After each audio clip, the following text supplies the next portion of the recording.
बिस्मिल्लाहिर्रहमानिर्रहीम, अस्सलाम वालेकुम और खुश आमदीद। इस उम्मीद और दुआ के साथ कि आप खैरियत से हैं। एक और बहुत ही खूबसूरत सी सपहर, हल्की हल्की गर्म सपहर और रमज़ान का एक और रोज़ा अपनी तकमील की अच्छी खासी गर्म पर मुझे हल्की हल्की लगी।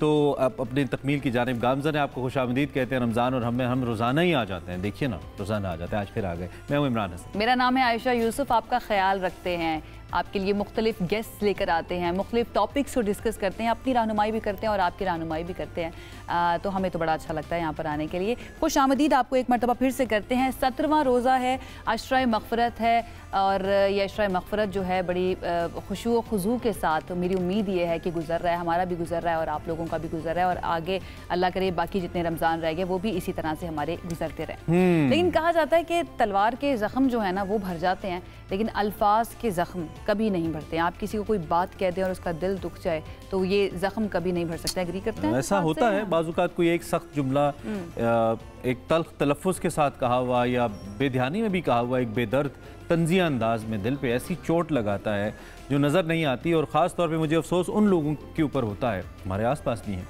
जो कि ऐसी बात तल्ख़ बात कर जाते हैं और फिर कहते हैं अच्छा ये बात तल्ख़ थी, उन्हें समझ नहीं आती। भाई अल्फाज जो है ना वो सिर्फ बोलने का ज़रिया नहीं है, बल्कि इनके अंदर इमोशंस हैं। आपकी खुशी, गम, हौसला या मायूसी की वजह किसी के लिए अल्फाज बन सकते हैं जो आप बोलते हैं। और ख़ास तौर पे हमारे जो रोज़मर्रा के अल्फाज हैं ना वो तो बहुत ही गहरा असर छोड़ते हैं। और मैं आपको एक और फैक्टर बताऊँ, बच्चों को बाज़ औक़ात हम बहुत सारी ऐसी बातें कहते हैं, बच्चा समझ गए कि इसको क्या होगा, डांट दिया, कोई बुरी बात कर दी, इंसल्ट कर दिया, वो बच्चे की पूरी ज़िंदगी को तब्दील कर सकती है बाज़ औक़ात आपकी एक लाइन या एक लफ्ज़ जो आप उसे कहते हैं। इसमें कोई शक नहीं है, बच्चे बहुत ज़्यादा ऑब्जर्वेंट होते हैं और कहा जाता है कि जो आप उनको कह रहे हैं वो नहीं वो सीखेंगे, जो आप कर रहे हैं ना, जो आपकी एक्शंस हैं उनको वो ऑब्जर्व करते हैं और उन्हीं को अपनी ज़िंदगी में आके लेकर चलते हैं। तो it's very important to be kind. एक दूसरे के साथ अगर हम काइंडनेस दिखाएंगे और मेरे ख्याल से अच्छे अखलाक जो है ना उसके बारे में हमारा मज़हब जो है वो भी तलकीन करता है, रमज़ानुल मुबारक भी है। तो ये बड़ा ज़रूरी है कि आपकी ज़बान से और आपके हाथ से दूसरे लोग जो है ना वो महफूज रहे। एक तो मुसल्लमा हकीकत है जी, ये अच्छा कि आपने कोट किया, आई ऑलवेज कोटेड। और दूसरा ये कि मुसल्लमा हकीकत है एक बात कि जो काम आपका प्यार से हो सकता है ना वो मार से तो हो ही नहीं सकता, तलखी से तो नहीं हो सकता। सो तलखी आ जाती है लहजे में, वी नो दैट, लेकिन उसी जगह पे नरमी की तलकीन है जहाँ पे तलखी बनती, वहीं पे आपका बहुत अच्छा एक अंदाज़ हो सकता है और उस तरीके से आप अपना कंडक्ट कर सकते हैं। खैर जी, ये तो हो गई अच्छी बात आज की जो हम खुद को भी बताते हैं और आपको भी बताते हैं। अब एक और अच्छी बात यह है कि कौमी सलामती की जो पार्लिमानी कमेटी है जिसका कंसर्न है पाकिस्तान की मुल्क की सिक्योरिटी, उसका इन कैमरा इजलास इस वक्त इस्लामाबाद में जारी है। प्राइम मिनिस्टर शहबाज शरीफ इसमें मौजूद हैं, army chief general Syed Asim Munir इसमें मौजूद हैं और उन समेत जो दीगर सियासी और अस्करी क़यादत है जिसमें अपोजिशन जमातें भी शामिल हैं वो भी इसमें मौजूद है। इन कैमरा इजलास हुआ है और सिक्योरिटी सूरत हाल पर ब्रीफिंग दी गई है। अस्करी क़यादत अभी जारी है, सूरत हाल से आगाह करेगी और वफाकी वज़रा, पार्लिमानी लीडर्स और चारों सूबों के वज़राए आला जो हैं वो भी शिरकत करेंगे। लेकिन तहरीक इंसाफ जो है ना वो इस इजलास में शरीक नहीं हुई है। आपको याद है ना, कल शौकत यूसुफ़ज़ई साहब से भी हमने ये बात की थी, उन्होंने कहा था अभी फैसला हुआ नहीं है, अभी हम करेंगे कि हमने इजलास में शिरकत करनी है या नहीं करनी, तो उन्होंने शिरकत नहीं की है। तो वज़ीर आज़म शहबाज शरीफ ने खिताब किया और उन्होंने कहा कि दहशत गर्दों का आखिरी हद तक पीछा करेंगे, मुल्क को दहशत गर्दी से पाक करने की बात की। उन्होंने कौमी सलामती की पार्लिमानी कमेटी के इजलास में उन्होंने खिताब किया तो ये भी कहा कि दहशत गर्दी मुल्क के लिए नासूर बन चुकी है। हमारे बहादुर जवान मुल्क की सलामती के लिए जानें कुर्बान कर रहे हैं, शहदा की कुर्बानियों को फरामोश नहीं करें। बिल्कुल। और तहरीक इंसाफ की जो पार्लिमानी कौमी सलामती कमेटी का इजलास है इसमें अदम शिरकत पर सलमान अकरम राजा साहब ने कहा है कि हमारा मुतालबा है बानी PTI को पेरोल पर रिहा किया जाए। जो अपोजिशन लीडर उमर अयूब हैं उन्होंने भी इस मौके पर बात की, उन्होंने कहा कि हमें बानी PTI से मिलने नहीं दिया जा रहा। अचानक कौमी सलामती कमेटी का इजलास बुलाया गया है, साहबजादा हामिद रजा भी इस मौके पर बोले, उन्होंने कहा मुल्क की खुद मुख्तारी का मसला है, पार्लियामेंट का मुश्तरका इजलास बुलाया जाए। हमारे पास कुछ शॉर्ट्स भी हैं अपोजिशन लीडर्स, सलमान अकरम राजा साहब ने जी क्या कहा उन्होंने। छोटी कमेटी की मीटिंग बुलाई गई है, उसमें हम शामिल नहीं होंगे। ताहम अली अमीन गंडापुर साहब बतौर वज़ीर आला खैबर पख्तूनख्वा उस हैसियत में वो उसमें शामिल होंगे और अपना मौक़िफ़ सामने रखेंगे। पेरोल पे रिहा किया जाए, इस तमाम अमल में शामिल किया जाए, हमारी फिलफौज से मुलाकात कराई जाए। उमर अयूब साहब ने कल एक ख़त लिखा है स्पीकर को जिसमें यह तमाम बात वाज़े कर दी है। सलमान अकरम राजा साहब का स्टेटमेंट और उन्होंने ये कहा है कि ये ज़रूरी था कि पहले बताया जाता, अचानक से ये फैसला किया गया। दूसरी तरफ वज़ीर दिफा ख्वाजा आसिफ जो है उन्होंने तनकीद किया और उन्होंने कहा कि PTI ने साबित कर दिया कि उनकी पहली और आखिरी तरजीह बानी PTI है, कौमी सलामती उनके लिए अहम नहीं है। उनका नस्बुल ऐन है कि बानी PTI नहीं तो पाकिस्तान नहीं। वतन दहशत गर्दी की आग में जल रहा है और PTI अपने मफादात की सियासत कर रही है। ठीक है, इस वक्त एक अहम खबर आपको दिखा रहे हैं। वज़ीर आज़म शहबाज शरीफ साहब के हवाले से हिज़्ब इख्तिलाफ की अदम शिरकत कौमी जिम्मेदारियों से मुंह मोड़ने के मुतरादिफ है। ये कहा है प्राइम मिनिस्टर शहबाज शरीफ साहब ने। कौमी सलामती की पार्लिमानी कमेटी का इजलास जारी है। अब से कुछ देर पहले वज़ीर आज़म ने इससे बात किया है, खिताब किया है। वज़ीर आज़म ने जो कौमी नौइयत का इजलास है इसमें हिज़्ब इख्तिलाफ की शिरकत को उस पर तशवीश का इजहार किया। उन्होंने कहा कि गैर संजीदा तर्ज अमल है, प्राइम मिनिस्टर ने इसको करार दिया है। इस मौके पर वज़ीर आज़म मौजूद हैं, चीफ ऑफ आर्मी स्टाफ मौजूद हैं, दीगर सियासी और अस्करी क़यादत मौजूद है। और वज़ीर आज़म ने अब से कुछ देर पहले इस इजलास से गुफ्तगू की है। आपको हम अभी आगाह कर ही रहे थे कि तहरीक इंसाफ ने इस बेदम शिरकत का फैसला किया है। कल लीडरशिप से जब बात हुई थी उन्होंने कहा था कि अभी फैसला नहीं हुआ और बिलाखिर ये फैसला हुआ कि शिरकत नहीं होगी, क्योंकि कौमी सलामती से मुतल्लिक है। मुल्क में जो दहशत गर्दी के वाक़यात हो रहे हैं, चाहे वो खैबर पख्तूनख्वा हो, चाहे वो बलूचिस्तान में रिसेंटली बुलान ट्रैक के ऊपर वाक़या हो, इस सारी सूरत हाल के लिए इस इजलास की बड़ी सिग्निफिकेंस है। और इस वक्त हमारे साथ फैजान मौजूद हैं जो हमारे कोरेस्पोंडेंट हैं। बराह रास्त हमें आगाह करें मुसलसल की क्या सूरत हाल है, ताज़ा तरीन क्या है, इस पर फैजान से जान लेते हैं। फैजान, क्या है अपडेट इसके ऊपर? अब तक क्या बात हुई है, प्राइम मिनिस्टर ने क्या बात की और क्या चीफ ऑफ आर्मी स्टाफ ने भी ब्रीफ किया इस इजलास में? देखिए, बिल्कुल कौमी सलामती का ये जो इजलास है पार्लिमानी कमेटी का, ये एक अहम इजलास है जो कि तकरीबन 4 घंटे से जारी है और इसमें सियासी क़यादत भी शरीक है और अस्करी क़यादत भी शरीक है। सिर्फ अपोजिशन की तरफ से जो है वो JUI इसमें शरीक है और बाकी तमाम अपोजिशन पार्टीज़ जो हैं उन्होंने वो इस इजलास में शरीक नहीं हुई हैं। और इस इजलास में जो है वो जैसे इजलास शुरू हुआ तो स्पीकर कौमी असम्बली जो है वो क्योंकि इसकी सदारत कर रहे हैं तो उन्होंने जो है वो इब्तदाई कलामात कहे, जिसके बाद इब्तदाई कलामात जो हैं वो शहबाज शरीफ यानी कि जो वज़ीर आज़म है उनकी जानिब से भी कहे गए। और उसके बाद जो है वो आर्मी चीफ ने तकरीबन 50 मिनट तक कमेटी अरकान जो हैं उनको ब्रीफिंग दी। DGMO ने जो है वो तकरीबन 30 मिनट तक इस इजलास में जो है वो ब्रीफिंग दी है और उन्होंने जो खारजी और दाखिली जो इस वक्त सूरत हाल है मुल्क की, उससे मुतल्लिक जो है वो अरकान को ना सिर्फ एतमाद में लिया है बल्कि जो सही सूरत हाल है उससे मुतल्लिक जो है वो आगाह भी किया है। जिसके बाद जो CM KP के हैं अली अमीन गंडापुर, उन्होंने भी जो है वो बाकायदा तौर पर इस इजलास में जो है वो खिताब किया है और जो खैबर पख्तूनख्वा की ख़ास तौर पर जो सूरत हाल है दाखिली और खारजी उससे मुतल्लिक जो है वो जितने अरकान हैं उनको आगाह किया है। वज़ीर दिफा ख्वाजा आसिफ जो हैं उन्होंने भी इससे खिताब किया। वज़ीर आज़म जो हैं शहबाज शरीफ उन्होंने भी इससे खिताब किया। उन्होंने अपोजिशन की शिरकत ना करने पर उनको तनकीद का निशाना भी बनाया है। ज़राए क्या बता रहे हैं, क्या इस इजलास के इख्तिताम तक कोई अहम और बड़े फैसले हो सकते हैं दहशत गर्दी से मुतालिक?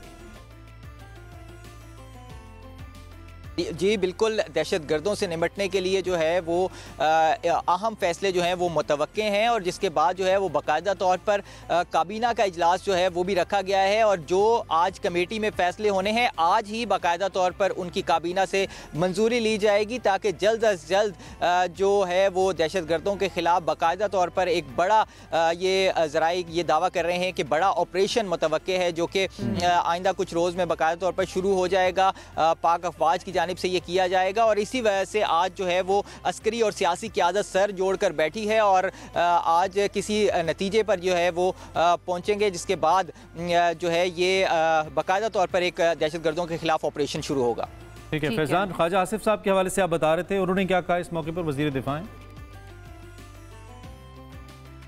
देखिए बिल्कुल, उन्होंने क्योंकि एक वो अहम पोजीशन पे हैं और वज़ीर दिफा है इस मुल्क के, तो उन्होंने भी जितने जो वाक़यात हुए हैं हालिया दहशत गर्दी के उससे मुतल्लिक जो है वो ऐवान में आगाह किया है। उन्होंने सारे कमेटी के जो अरकान हैं उनको बताया है और ख़ास तौर पर जो दाखिली और ख़ारजी सूरत हाल है मुल्क की उससे मुतल्लिक और इंटरनेशनली जो हमारे मुल्क के अंदर हो रहा है ख़ास तौर पर अफ़गान बॉर्डर जो है वहाँ पर और वहाँ उससे मुतल्लिक जो है वो उन्होंने अरकान को किया है और सूरत हाल से मुतल्लिक बताया है कि किस तरह जो है वो दखल अंदाजी की जा रही है पाकिस्तान के जो बॉर्डर्स हैं उनके अंदर और किस तरह जो है वो अब अगला जो लाएअमल है वो क्या होगा और अगला जो है वो प्लान क्या होगा, किस तरह जो है वो उनको रोका जाएगा। तो JUI की तरफ से मौलाना साहब हैं, क्या वो भी इस इजलास में बात करेंगे? इस हवाले से क्या अपडेट्स हैं या कर चुके हैं?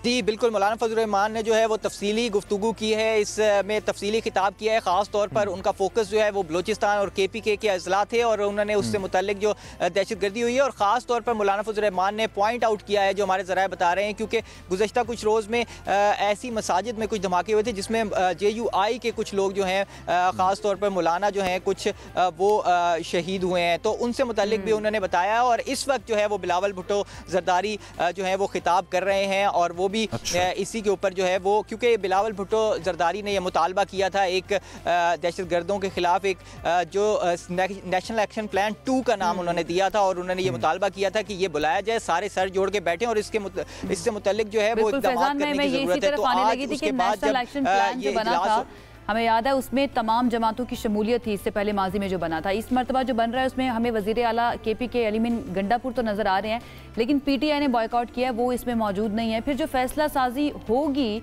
इस इजलास के बाद और उसके बाद काबीना से मंजूरी भी दी जाएगी, फिर PTI की उसके अंदर जो इन्वॉल्वमेंट है उसके बारे में मुबस्सरीन क्या राय रख रहे हैं?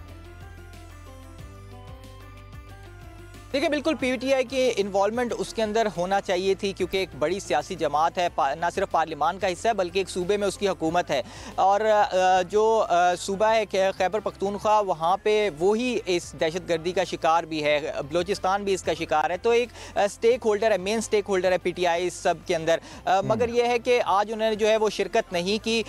इसके बाद शायद उनको जो है वो उनसे मीटिंग्स की जाएँ और उनको भी इससे मुतल्लिक फैसलों से मुतल्लिक एतमाद में लिया जाए। अलबत्ता जो फैसले हैं वो हुकूमत ने करने हैं, और जो मंजूरी है वो भी हुकूमत ने देनी है, और जो ऑपरेशंस हैं वो फौज ने करने हैं, अस्करी क़यादत ने करने हैं। तो इस वक्त वो दोनों एक पेज पर हैं, वो यहाँ पर मौजूद हैं। शहबाज शरीफ साहब ने अपनी राय का इजहार किया है PTI की अदम शिरकत के हवाले से। प्राइम मिनिस्टर ने क्या कहना था उनका?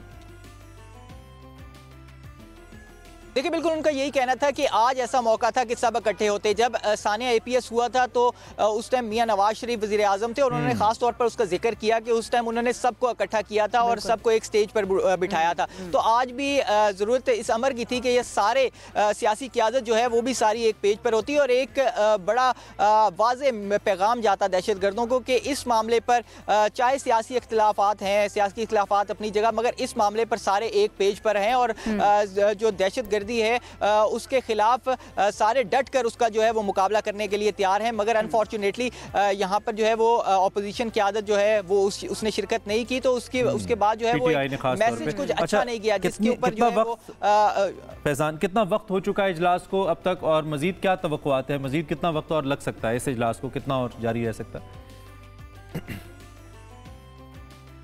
देखिए बिल्कुल जो पार्लिमानी रहनुमा हैं उनकी जो खिताब है उनका सिलसिला जारी है। जैसे मैंने आपको बताया कि कुछ लोग खिताब कर चुके हैं, MQM अभी रहती है, उनकी जानिब से खिताब फारूक सत्तार का बताया जा रहा है कि वो खिताब करेंगे। तो तकरीबन 4 घंटे से ज़ायद का वक्त इसको हो चुका है, और मजीद भी इसको कुछ वक्त होगा, क्योंकि इसके बाद क्वेश्चन आंसर्स का भी एक सेक्शन होना है, जो कि जो है अली अमीन गंडापुर जो है उनसे मंसूब करके एक बयान चल रहा था कि उन्होंने अफगान मुहाजिरीन की बात की थी कि उनको भी शहरियत अगर वो पाकिस्तान की लेना चाहते हैं तो उनको दे देनी चाहिए या उनको मिल जानी चाहिए। क्या इस बारे में बात हुई है आज के इजलास में? देखिए बिल्कुल अफगान मुहाजिरीन से मुतल्लिक उन्होंने बात ज़रूर की है, और उन्होंने ये कहा है कि जो अफगान बॉर्डर हैं, जो KPK की साइड पे बॉर्डर है, उसमें कई गांव ऐसे हैं जो कि आधा गांव पाकिस्तान में और आधा गांव जो है वो अफगानिस्तान में है। उनकी एक दूसरे के साथ रिश्तेदारियां हैं, उनका आना जाना है, रोज़ की बुनियाद पर आना जाना है। तो और ये भी उन्होंने बताया कि 3-3 दहाइयाँ हो गई हैं कि वो अफगान जो हैं वो पाकिस्तान में आके यहाँ पर रह रहे हैं। तो उन्होंने कहा कि जो उनकी डॉक्यूमेंटेशन है वो होनी बहुत ज़रूरी है, और डॉक्यूमेंटेशन के ऊपर फोकस जो है वो रखना चाहिए। पहलुओं पर यानी कि बात की गई है, और इस वक्त भी ये इजलास जारी है। हम उम्मीद करते हैं कि इस इजलास के आखिर में कुछ ऐसे फैसले हों जो पाकिस्तान के हक में बेहतर हों। बहुत शुक्रिया फैज़ान खान, हमें अपडेट कर रहे हैं जब से ये शुरू हुआ है, इससे पहले न्यूज़ में और अब इस शो के दौरान भी हमें अपडेट कर रहे थे। जैसे जैसे अपडेट्स इस बारे में मजीद आएंगी आपको बताते रहेंगे। एक ब्रेक की तरफ जाते हैं।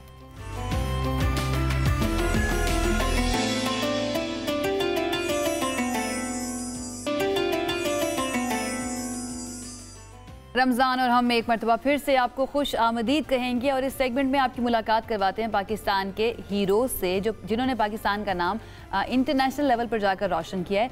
स्पेशल ओलंपिक गेम्स की बात करें, जहां पर पाकिस्तानी एथलीट्स ने शानदार कारकर्दगी का मुजाहरा करके दिल जीत लिए हैं। पाकिस्तानी एथलीट्स ने 6 गोल्ड मेडल समेत 11 तमगे जीते हैं। इटली में जो क्रॉस कंट्री स्कीइंग मुकाबले हुए उसमें मुनीबुर रहमान ने मर्दों की 50 मीटर रेस में पाकिस्तान के लिए पहला गोल्ड मेडल जीता है। इसके अलावा और कौन कौन से हीरोज हैं? बिल्कुल, उन्होंने 100 मीटर रेस में भी गोल्ड मेडल हासिल कर लिया। इसी तरह स्नो शोइंग में अगर बात करें तो यहाँ पे भी मर्दों का ज़बरदस्त मुकाबला हुआ और मर्दों की 400 मीटर रेस में जो अब्दुल सबूर थे और ख़वातीन की 400 मीटर रेस में मिनाहिल ने गोल्ड मेडल्स अपने नाम किए। इसी तरह अगर आफाक खान के हवाले से आपको बताएं तो उन्होंने 100 मीटर स्नो शोइंग रेस में और मज़हब इकबाल ने 800 मीटर स्नो शोइंग रेस में सोने के तमगे अपने नाम किए। इसी तरह क्रॉस कंट्री स्कीइंग के हवाले से विमेंस इवेंट के अंदर रवीना कुर्बान ने, जो कि हमारे साथ मौजूद भी हैं, उन्होंने ख़वातीन की 50 मीटर रेस में दूसरी पोजीशन हासिल की और सिल्वर मेडल अपने नाम किया। और इसी तरह अगर दीगर एथलीट्स की बात करें तो उन्होंने भी ज़बरदस्त कारकर्दगी का मुजाहरा किया, सब ज़िलाली परचम को बुलंद किया। और ऐसा कैसे हो सकता है? अगर पाकिस्तान के लिए कोई बहुत अच्छा करे और वो हमारा मेहमान ना बने, ये नहीं हो सकता। हमारे साथ इस वक्त एक पैनल हमने की कोशिश की है। एक तो हमारे पास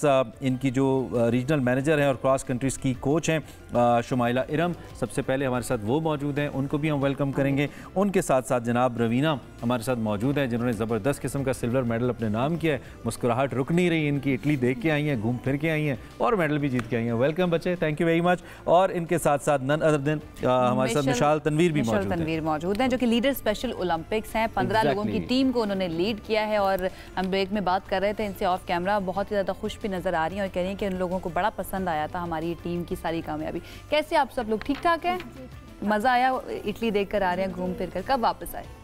मैं 12 को आई थी, 17 को आए हैं। कितने दिन का इवेंट था ये? पूरा हफ्ते का। पूरा एक हफ्ते का तो सही फन किया।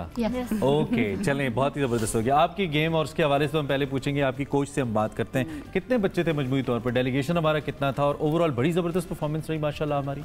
जी, सबसे पहले तो आपका, इमरान, आपका और आयशा शुक्रिया, हम न्यूज़ का शुक्रिया कि आपने ये प्लेटफॉर्म जो है वो स्पेशल ओलंपिक्स को दिया, क्योंकि ये बहुत ज़रूरी है इस सेगमेंट ऑफ सोसाइटी को जो है लोगों को बताना कि व्हाट दे कैन अचीव।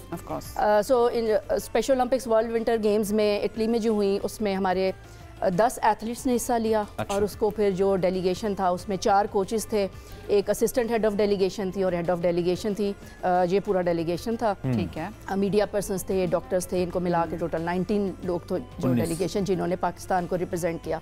और अल्हम्दुलिल्लाह एक दफ़ा फिर पाकिस्तान के जो स्पेशल एथलीट्स हैं उन्होंने पाकिस्तान किस कैटेगरी में थी हमारी पार्टिसिपेशन? कैटेगरीज थी। हाँ जी, स्पेशल ओलंपिक्स का ये होता है कि हर एथलीट अपनी एबिलिटी में कम्पीट करता है। तो लेकिन इस दफ़ा जो सबसे बड़ी अचीवमेंट हुई स्पेशली क्रॉस कंट्री स्कीइंग में, कि जो हमारी रवीना और मुनीब वर्ल्ड की जो टॉप हीट थी, मेल 1 और फीमेल 1 कैटेगरी में उन्होंने पार्टिसिपेट किया and she bag silver medal. और मुनीब के तो माशाल्लाह वर्ल्ड एथलीट, सो ग्लैड, जबरदस्त। तो कितनी तैयारी थी, प्रैक्टिस कितनी की थी, ट्रेनिंग कितनी की थी और कैसी सही ट्रेनिंग थी आपकी? सही हुई थी? बहुत ज़्यादा ट्रेनिंग भी अच्छी थी, सख्त ट्रेनिंग होती थी बर्फ पे।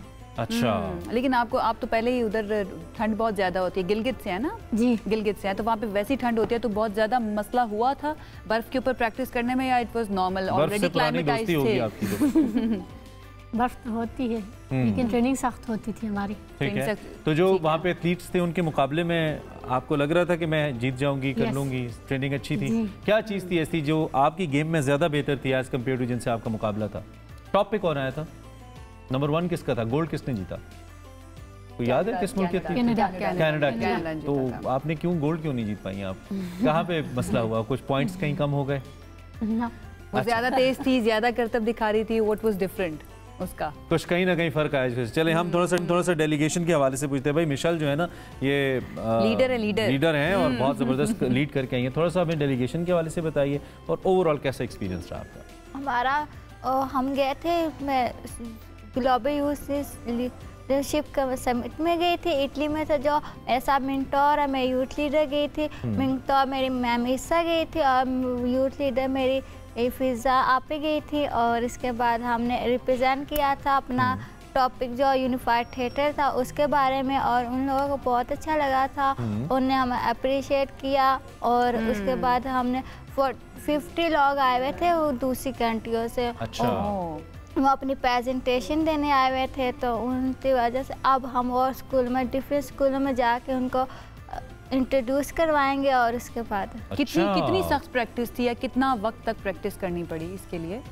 इसके लिए मुझे बहुत ज़्यादा वो करना पड़ा।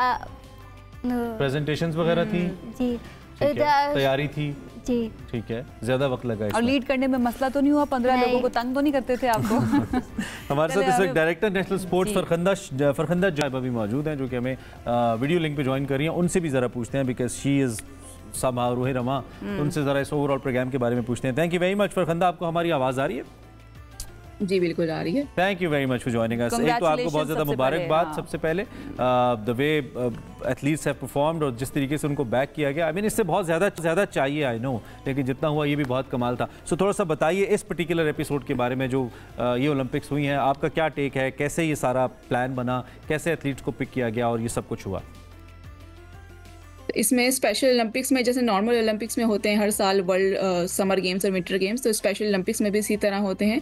और इसमें हम लोग काफ़ी अर्ली स्टेज से स्कूल लेवल पे एथलीट्स को ट्रेन करते हैं। और फिर इसमें हम लोगों का एक रेगुलर कंपटीशन स्ट्रक्चर है जिसमें उनके इंटर स्कूल कंपटीशन होते हैं। फिर वही बच्चे वही एथलीट जो है डेवलप होके रीजनल सिटी लेवल पे कॉम्पीट करते हैं, देन रीजनल, नेशनल, फिर उनके लिविंग कैंप्स होते हैं जिसमें उनको और रिगोरस ट्रेनिंग दी जाती है।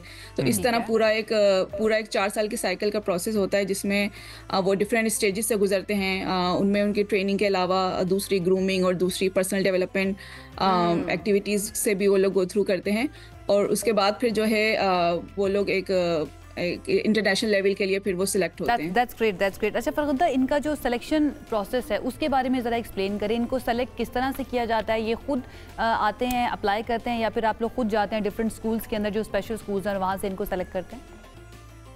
हाँ, तो हम लोग मेजॉरिटी जो है स्पेशल स्कूल्स के साथ वर्क कर रहे हैं। इसके अलावा कुछ एथलीट्स जो है जो आउट ऑफ स्कूल होते हैं, तो वो सब प्रोग्राम का पार्ट हैं। और सिलेक्शन प्रोसेस में यही है कि जितने भी एथलीट्स, जितने भी special needs person with intellectual disabilities के साथ हम वर्क कर रहे हैं, तो वो एक रेगुलर स्पोर्ट्स ट्रेनिंग और स्पोर्ट्स एंड फिटनेस ट्रेनिंग का पार्ट होते हैं, जिसमें वो एक ईयर अराउंड प्रोग्राम के अंडर होते हैं। और उसमें उनके कोचेस जो हैं स्पेशली वो उनके साथ लगातार होते हैं। वो उनको रेगुलरली उनकी ट्रेनिंग को देख रहे होते हैं। फिर वो उसके बाद उन्हीं के लिए हम लोग रेगुलर कंपटीशन भी स्पेशल ओलंपिक्स की ऑर्गेनाइज करा रहा होता है। प्रॉपर स्ट्रक्चर स्पेशल जो हमारे बच्चे हैं इनके लिए प्रॉपर एक स्ट्रक्चर मौजूद है मुल्क के अंदर? और क्या ये गवर्नमेंट बैक्ड स्ट्रक्चर है? इसकी फंडिंग्स वगैरह, ये स्पॉन्सरशिप्स वगैरह हैं आपके पास? कुछ चैलेंजेस जो आप यहाँ पे मेंशन करना चाहें थ्रू दिस प्लेटफॉर्म? जाहिर बातें होंगे, आई नो। हाँ, ये कंपटीशन स्ट्रक्चर ये जो है प्राइमरीली स्पेशल ओलंपिक्स का ही है। और स्पेशल ओलंपिक्स ही इस स्ट्रक्चर को गवर्न कर रहा होता है। और इसमें बिकॉज हम लोग एक एनजीओ हैं, तो यूजुअली एक जो भी इसके ऑपरेशंस को हम लोग, ये ऑर्गेनाइजेशन एज एन एनजीओ ही इसको ओवरसी कर रहा होता है। और गवर्नमेंट इसमें हम लोगों को जैसे स्पोर्ट्स वेन्यूज रिक्वायर होते हैं या इस तरह की किसी गवर्नमेंट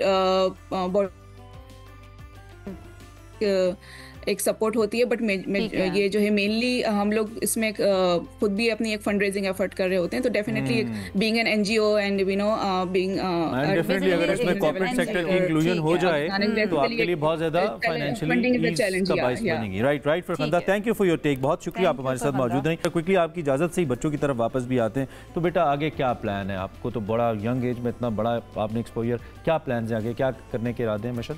आगे मैं स्पोर्ट टीचर कोच बनना चाहूँगी। और बच्चों को भी हम सिखाएंगे। और स्पेशल ओलंपिक्स ने हमें ये प्लेटफॉर्म दिया हुआ है। अच्छा ये बताओ, डांटती थी जो सारे आपके साथ बच्चे होते थे आपकी टीम में तंग करते थे, तो आप डांटती थी उनको? हाँ, उनको समझाते इसीलिए बॉस बनने का शौक है, कोच बनने का शौक है, डांट सकते हैं ना। मैं आपकी तरफ आ जाती हूँ शुमाइला।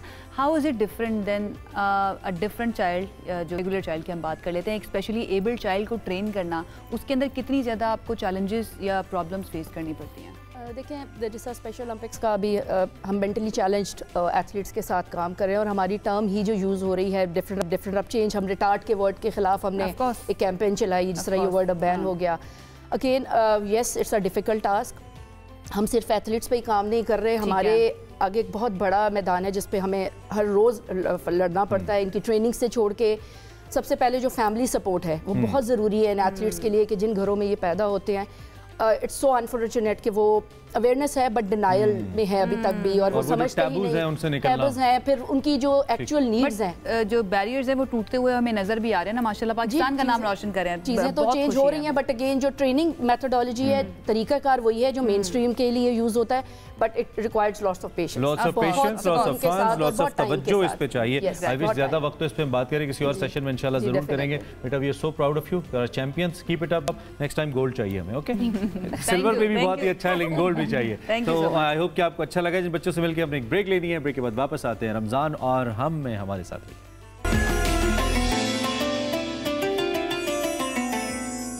एक बार तो फिर से खुशामदीद आपको कहेंगे। अब हम सेगमेंट की तरफ जाते हैं, मज़ेदार पकवान, जिसके अंदर आपको बताएंगी वजीहा सईद फ्रॉम कराची कि आप किस तरह से अपने दस्तरखान को कलरफुल बना सकते हैं। तो आज क्या बन रहा है, वजीहा की तरफ चलते हैं। वजीहा, क्या बन रहा है आज?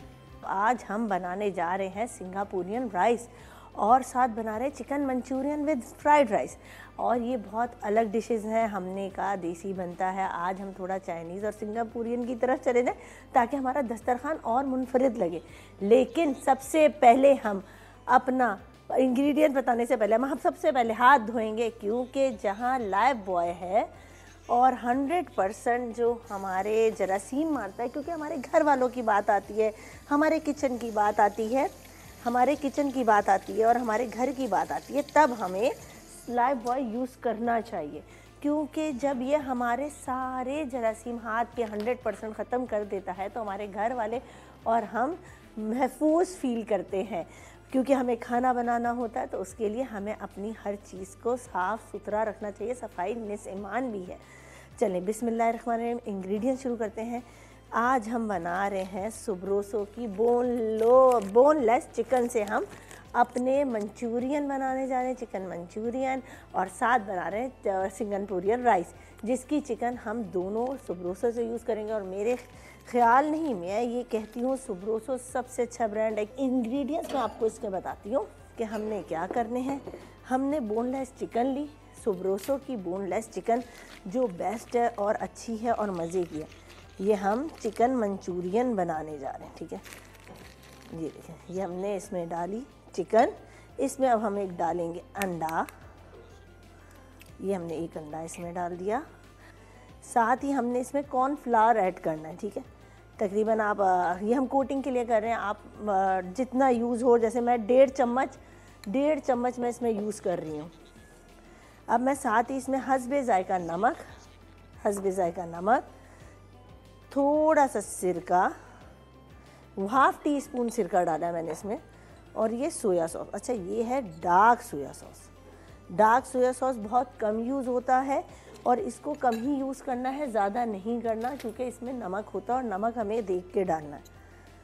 ये अच्छा, इसके अंदर हम ब्लैक पेपर ऐड करना भूल गए, जो हमें इसमें स्पाइस देना है वो हमें इससे देनी है बच्चे। ये देखें, ये अच्छी तरह इसका सारा लग गया, हमने कॉर्नफ्लावर लगाया था इसलिए। अब मैं बिस्मिल्लाह, हम फ्लेम ऑन कर रहे हैं। अब हम इतनी देर ये ऑयल हमारा हमने निकाल के रखा था। अब साथ ही हम इसमें हम मंचूरियन का अपना काम करने चलते हैं, उसका हम सॉस बनाते हैं, ताकि जैसे ये रेडी हो हम इसको इसके अंदर कन्वर्ट करें। अच्छा, मंचूरियन की सॉस के जो इंग्रेडिएंट्स हैं उसमें गार्लिक चाहिए हमें, जिंजर गार्लिक का पेस्ट और 2 टेबल स्पून। अच्छा, हमेशा चाइनीज़ जब भी बनता है कभी भी ज़्यादा ऑयल नहीं डलता, कभी ये इतना हेल्दी भी होता है। इसके अंदर हमने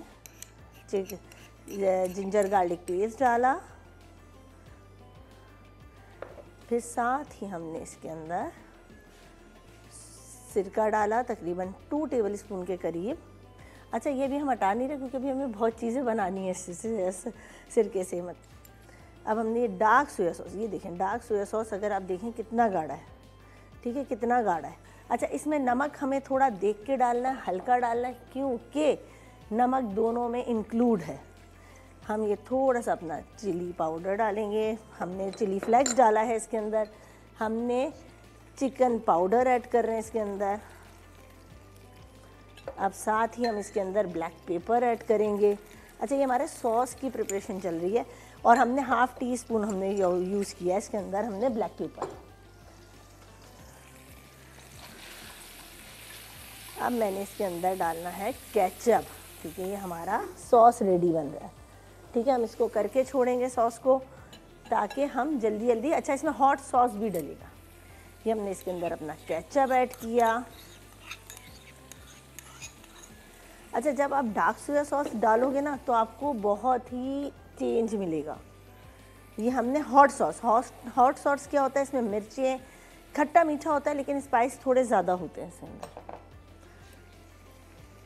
ये हम इसकी चिकन का हम फ्लेम थोड़ा हल्का कर रहे हैं। ये इसका सॉस रेडी। अच्छा, इसके अंदर मैं थोड़ा पानी डाल के छोड़ूंगी सॉस के अंदर, ताकि हमारी मिर्चें अच्छी तरह पक जाए। फिर इसमें कॉर्नफ्लावर भी ऐड होगा।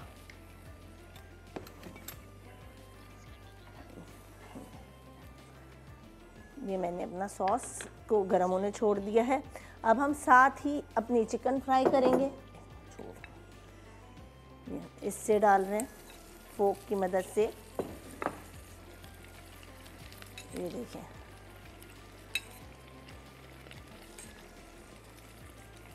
अब मैं इसके अंदर चम्मच चलाऊंगी कि मुझे इसको चेक भी करना है। अच्छा, छोटे पीस थे, गरम तेल में डाले तो ये हमारे रेडी हैं। कि अब हम डायरेक्ट ही इसमें डालते हैं। ये देखिए, हमने सारी डाल दी। ये हमने इसके अंदर डाल दी। अब हम इसके अंदर थोड़ी सी हरी प्याज ऐड करेंगे। शिमला मिर्च हमने चकोर काट के रखी थी, ये देखें, इसको हम डाल रहे हैं इसके अंदर। अगर ये खट्टा है तो आपको इसके अंदर चीनी ऐड करनी पड़ेगी। इस बात का थोड़ा सा ध्यान रखना है आपने कि इसमें हमें चीनी ऐड करनी है।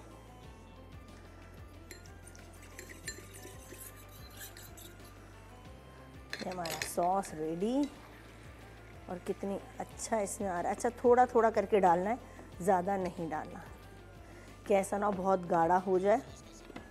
ये देखिए, और ये हमारी चिकन, और फिर हमने इसके अंदर सिर्फ हरी प्याज और वो डाल के छोड़ दिया। हमारी चिकन मंचूरियन रेडी हो गई है और खुशबू इसकी बहुत अच्छी आ रही है। पहले मैं इसकी आपको प्रेजेंटेशन करके दिखाती हूँ कि हमने कैसे करनी है। फ्राइड राइस तो आपको जैसे मैंने पहले बताया है, एक बार हमने गार्लिक सॉस भी, गार्लिक राइस भी बनाए थे, उसमें ही हमने, ये देखें, ये राइस हमने रेडी करके रखे।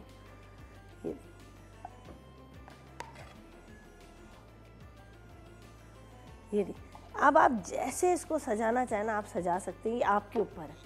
और अब हम जा रहे हैं अपने सिंगनपुरियन राइस की तरफ, जो हम बना रहे हैं सुब्रोसो की बोनलेस चिकन से, और ये बहुत मज़े की है और बहुत मुनफरिद है। ये देखें, हमने सुब्रोसो की हमने चिकन निकाली। इसकी आप ये देखें चिकन कितनी अच्छी और कितने साफ़ पीसेस हैं इसके। मैं इसमें 1 टेबल स्पून के करीब सिरका डाल रही हूँ। हाफ़ टी स्पून के करीब मैं इसमें अपना डार्क सोया सॉस यूज़ कर रही हूँ। 1 टेबल स्पून के करीब मैं इसके अंदर नॉर्मल सोया सॉस यूज़ कर रही हूँ। इसके अंदर मैं हॉट सॉस डाल रही हूँ 1 table spoon. Garlic ketchup use कर रही हूँ 1 टेबल स्पून। काली मिर्च मैं इसके अंदर डाल रही हूँ हस्बे जायका, जो हमें यूज़ करनी है। अब मैं इसके अंदर अपना ऑयल डालूँगी। सबसे पहले 2 टेबल स्पून, ज़्यादा नहीं डालना हमें, सिर्फ 2 से 3 टेबल स्पून अपना ऑयल डालना है इसके अंदर। थोड़ा सा लहसुन डालेंगे, बिल्कुल थोड़ा सा, ये हमने डाला। साथ ही इसके अंदर ये देखें,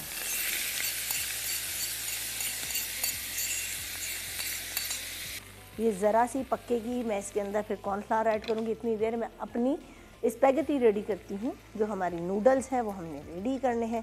ये हमने पानी डाल दिया, इसको हमने गलने छोड़ दिया है। अब हम इसके अंदर डालें 2 टेबल स्पून ऑयल। अच्छा, सब में सिर्फ 2 टेबल स्पून जाएगा, ज़्यादा नहीं जाएगा क्योंकि ये चाइनीज़ है। अब हमें कुछ नहीं करना, इसके अंदर हमें क्या डालनी है, गोभी, बंद गोभी जूलियन कटिंग, हाफ कप हमने कैरेट डाली है जूलियन कटिंग, शिमला मिर्च डाली हमने जूलियन कटिंग। अब हम इसके अंदर डालेंगे थोड़ी सी black pepper, half teaspoon के करीब सिरका, dark soya sauce, normal soya sauce हम 1 टेबल स्पून के करीब डालेंगे। इसके अंदर मैं अब चिकन पाउडर ऐड करूँगी। हाफ टी स्पून के करीब सॉल्ट थोड़ा सा हम ऐड करेंगे इसके अंदर, क्योंकि हमारी हर चीज़ में सॉल्ट है। अब ये मैं इसके अंदर नूडल्स डाल रही हूँ जो हमने बॉईल करके रखे हैं। सिर्फ हमने ऑयल लगा के बॉईल किए और हमने साथ इसके कुछ ऐड नहीं किया।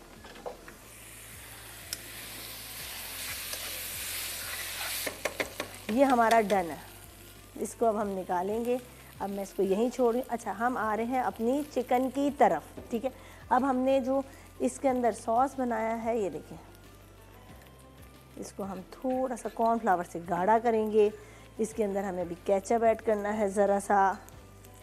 ये रहा हमारा केचप, ये मैंने इसके अंदर 2 टेबल स्पून हम केचप ऐड करेंगे सिर्फ, ठीक है। ये अब मैं इसके अंदर कॉर्नफ्लावर ऐड करने जा रही हूँ। सिर्फ 2 टेबल स्पून के करीब हमें इसमें ऐड करना है।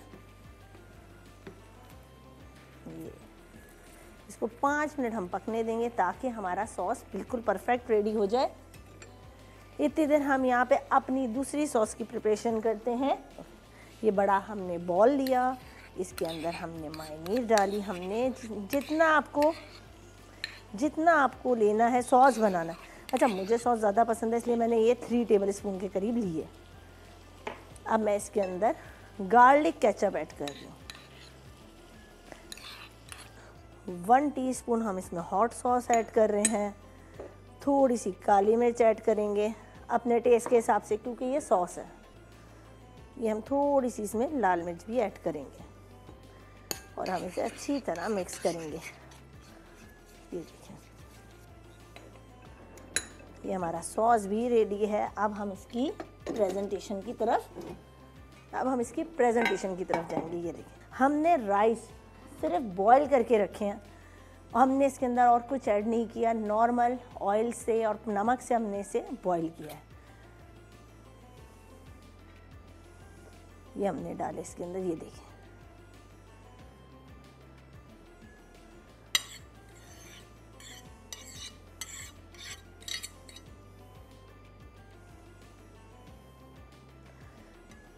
अब इसके अंदर हम अपनी चिकन ऐड करेंगे। हाफ चिकन हम पहले ऐड करेंगे, हाफ हम थोड़ी सी बाद में करेंगे। ये देखिए,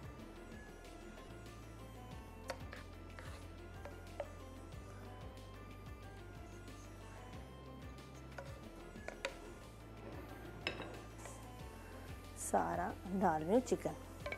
आप सिर्फ चिकन चेक करें कि सुब्रोसो की चिकन इतनी ज़्यादा है कि हमें आराम से अपनी सर्विंग मिल गई है। अब मैं इसके अंदर अपने नूडल्स जो बनाए हैं ऐसे करके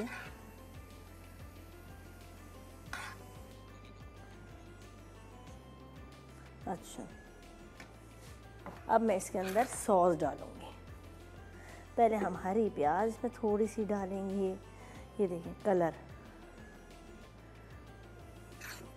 अब ये सॉस, ये देखिए, इस सॉस का बहुत मज़े का फ्लेवर होता है और ये ही इसको इन्हेंस करता है, क्योंकि सब चीज़ें हमने इसमें ड्राई डाली होती हैं।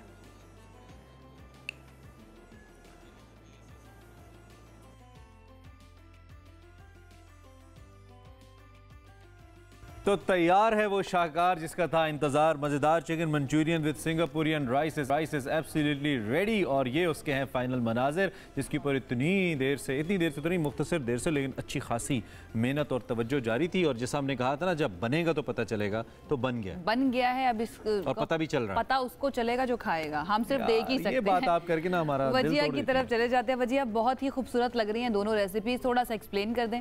चिकन से हमने आज 2 आइटम उनके बनाए, एक सिंगापुरियन राइस और chicken Manchurian with fried rice.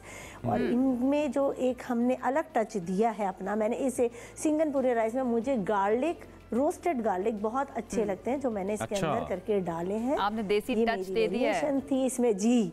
और आप भी खाने को बिल्कुल जैसे समझ लें तड़का मारते हैं ना, वो तड़का मारा है हमने इसमें। और बात ये तो यकीन माने चाइनीज भी देख के वजी हैरान हो जाएंगी कि आपने चाइनीज फ्राइड राइस को देसी तड़का लगा दिया। क्या बात है।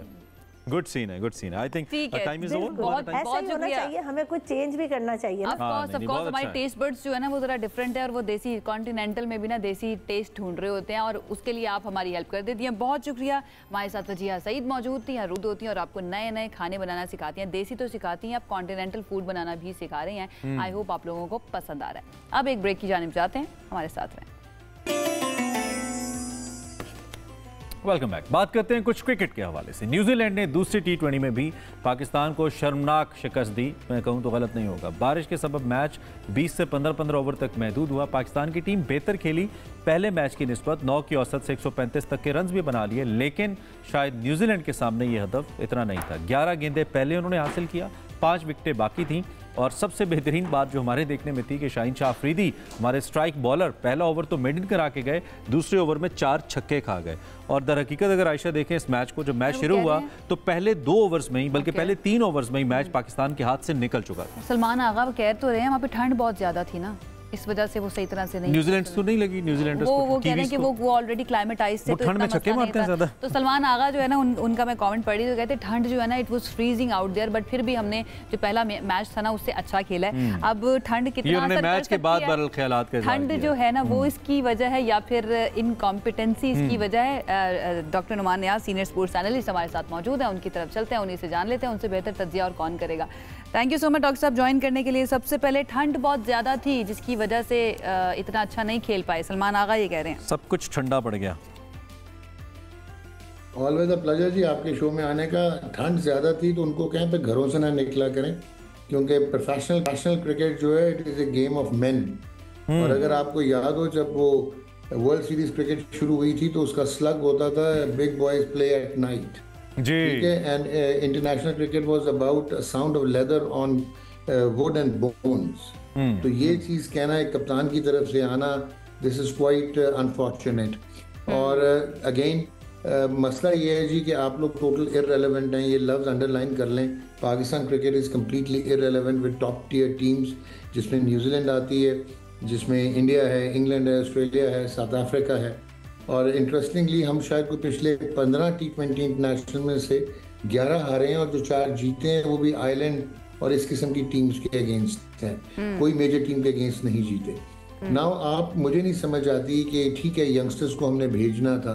जो मुझे अफसोस हो रहा है और जो मुझे तशनगी हो रही है, जो परेशानी है वो ये है कि अगर ये यंगस्टर्स हैं हमारे इस स्किल सेट के साथ फेल हो जाना, रन्स ना करना, मैच हार जाना, एक तो आपने सारे इकट्ठे करके यंगस्टर्स जो है वो न्यूजीलैंड भेज दिए जहाँ पे सीम भी है, बाउंस भी है, स्विंग भी है नेशनल विकेट्स पे, पिचेस पे। वहाँ पे आपने डीप एंड ऑफ द सी आपने सारे यंगस्टर्स इकट्ठे डाल दिए। फिर उनकी जो क्वालिटी देखी है वो तो मैच ही नहीं करती जी। और आपको मैं एक और चीज़ ब्लंटली कहूँगा, इसमें से 80% वो लोग हैं जो अपनी रीजनल और डोमेस्टिक और डिपार्टमेंट टीम में सिलेक्ट नहीं होते। तो हमने तो ये सुना था कि जो फर्स्ट क्लास क्रिकेट में परफॉर्म करता है, जो अपने डिपार्टमेंट्स के लिए हाईएस्ट एग्रीगेट्स करता है, वो कहीं जाके पाकिस्तान को रिप्रेजेंट करता है। So Pakistan representation has become so cheap कि आप कलर जो है वो उठा के किसी को भी दे देते हैं। ये हाल हो गया आपके स्टैंडर्ड का, और ये रिफ्लेक्ट करता है आपकी डोमेस्टिक। थोड़ा सा ओपनर, हमारे जो ओपनर्स हैं उनके हवाले से क्या आप कहेंगे डॉक्टर साहब? खास तौर पे हसन 2 मुसलसल मैचों के अंदर नाकाम हुए और बहुत बुरी तरह से नाकाम हुए। आउट होना भी मसला नहीं था, डॉट पे भी आउट होना मसला नहीं था, लेकिन the way he went, I mean वो बड़ा एक क्वेश्चनेबल चीज़ है। आप इस पर क्या कहेंगे?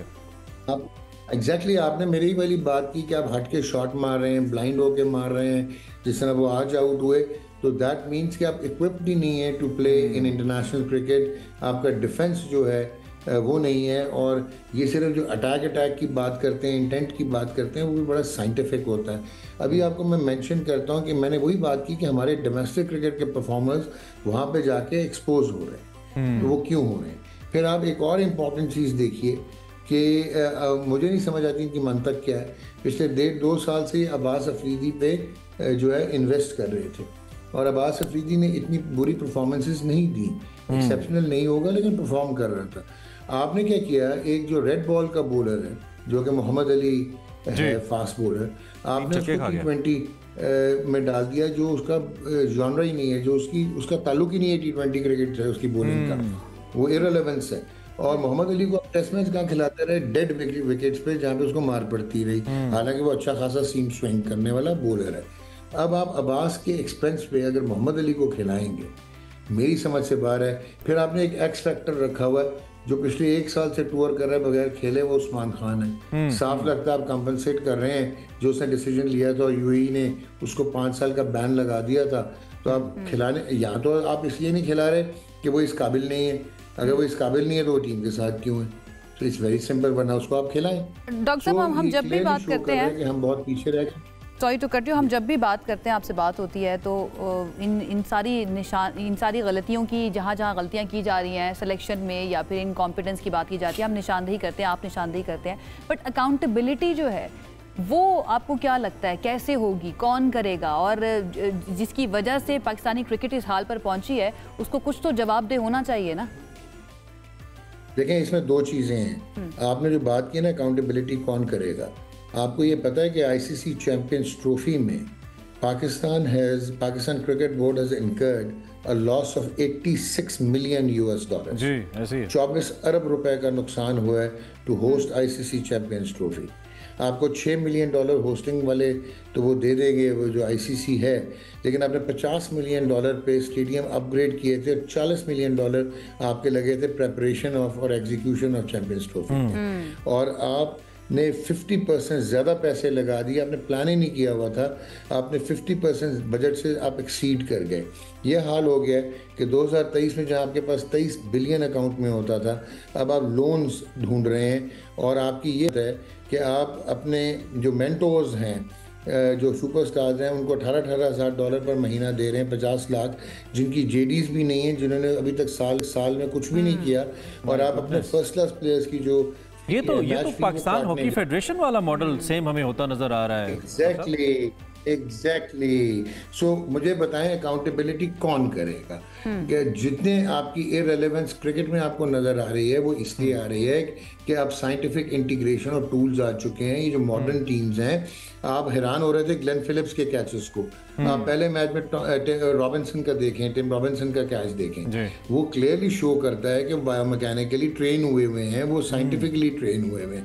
आप का आवे का आवा बगड़ावा आप इसलिए नहीं देखें, बजाय कि आप ये मकबरे बनाते हैं, ये जो स्टेडियम्स आपने बना दिए, पाकिस्तान क्रिकेट का मकबरा ही मैं इसको कहूँगा कि आपने ये ईंट पत्थर वाला तो इंफ्रास्ट्रक्चर बना दिया, लेकिन ऑपरेशनल इंफ्रास्ट्रक्चर इसलिए नहीं बनाते कि जो लोग क्रिकेट के करता धरता है वो इनसिक्योर हैं उन लोगों से, क्योंकि उनकी इररिलेवेंस है मॉडर्न टेक्नोलॉजी से। अच्छा, जो अगर मॉडर्न टेक्नोलॉजी की, अब तो सिलेक्शन में 14 प्रोसेसेस होते हैं। हाँ, ये इतनी कलीदी बात है कि आप इररिलेवेंट है उस मॉडर्न टेक्नोलॉजी से जो एक्चुअली दुनिया को लीड कर रही है, और फिर आप कैसे कंपेयर कर सकते हैं अपने आप को वर्ल्ड क्लास टीम से? डॉक्टर साहब, 2 प्लेयर्स को हमने, इनफैक्ट 3 को, लेकिन मेनली 2 का मैं जिक्र कर लेता हूँ। Rizwan and Babar senior players थे, हमने कहा कंपैटिबल नहीं है उस पेस के साथ जो हमारी T20 क्रिकेट को चाहिए। 91 पे हम पूरी टीम आउट करा बैठे। अब भी हमने 135 तो किए 15 में, लेकिन ओब्वियसली वो इतने आसान थे कि 10 विकेटें पड़ी थी, न्यूजीलैंडर्स आए, उन्होंने मारा और बना दिए।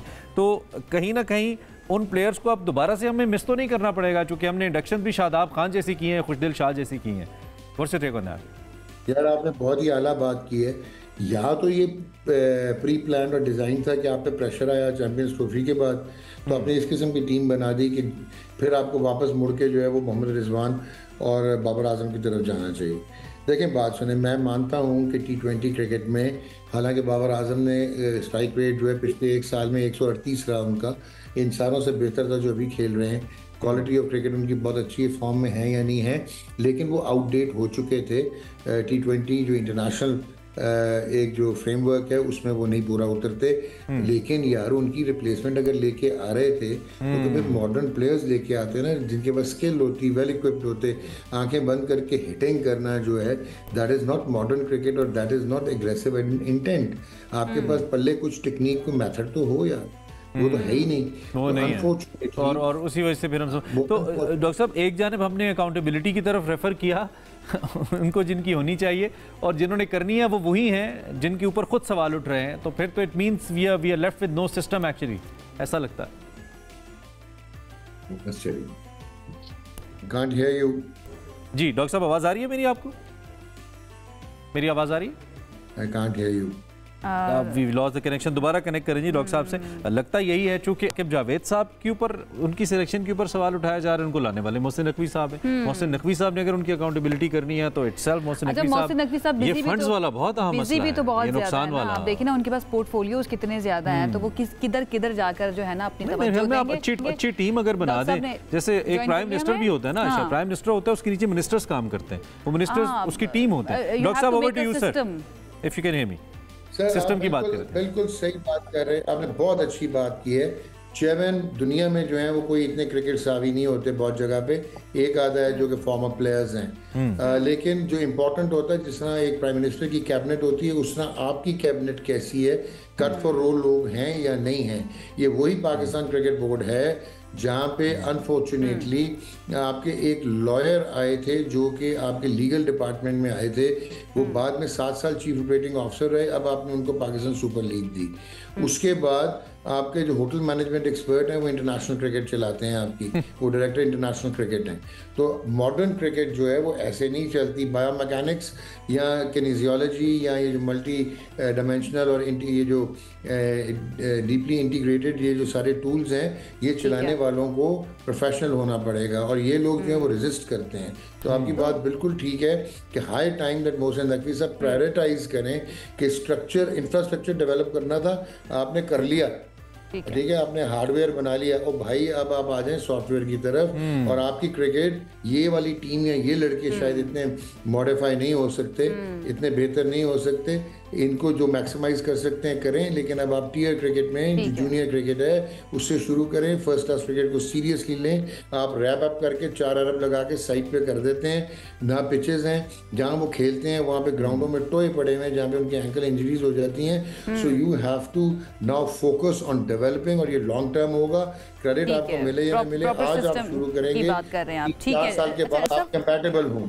ठीक है डॉक्टर साहब, आपने जो बात की अभी, जो लड़कियां इनसे और बहुत ज़्यादा आप जितना आप ले सकते हैं करवा सकते हैं करवा लें, लेकिन होपफुल बहुत ज़्यादा नज़र नहीं आए मुझे आप इसके अंदर बात करने में।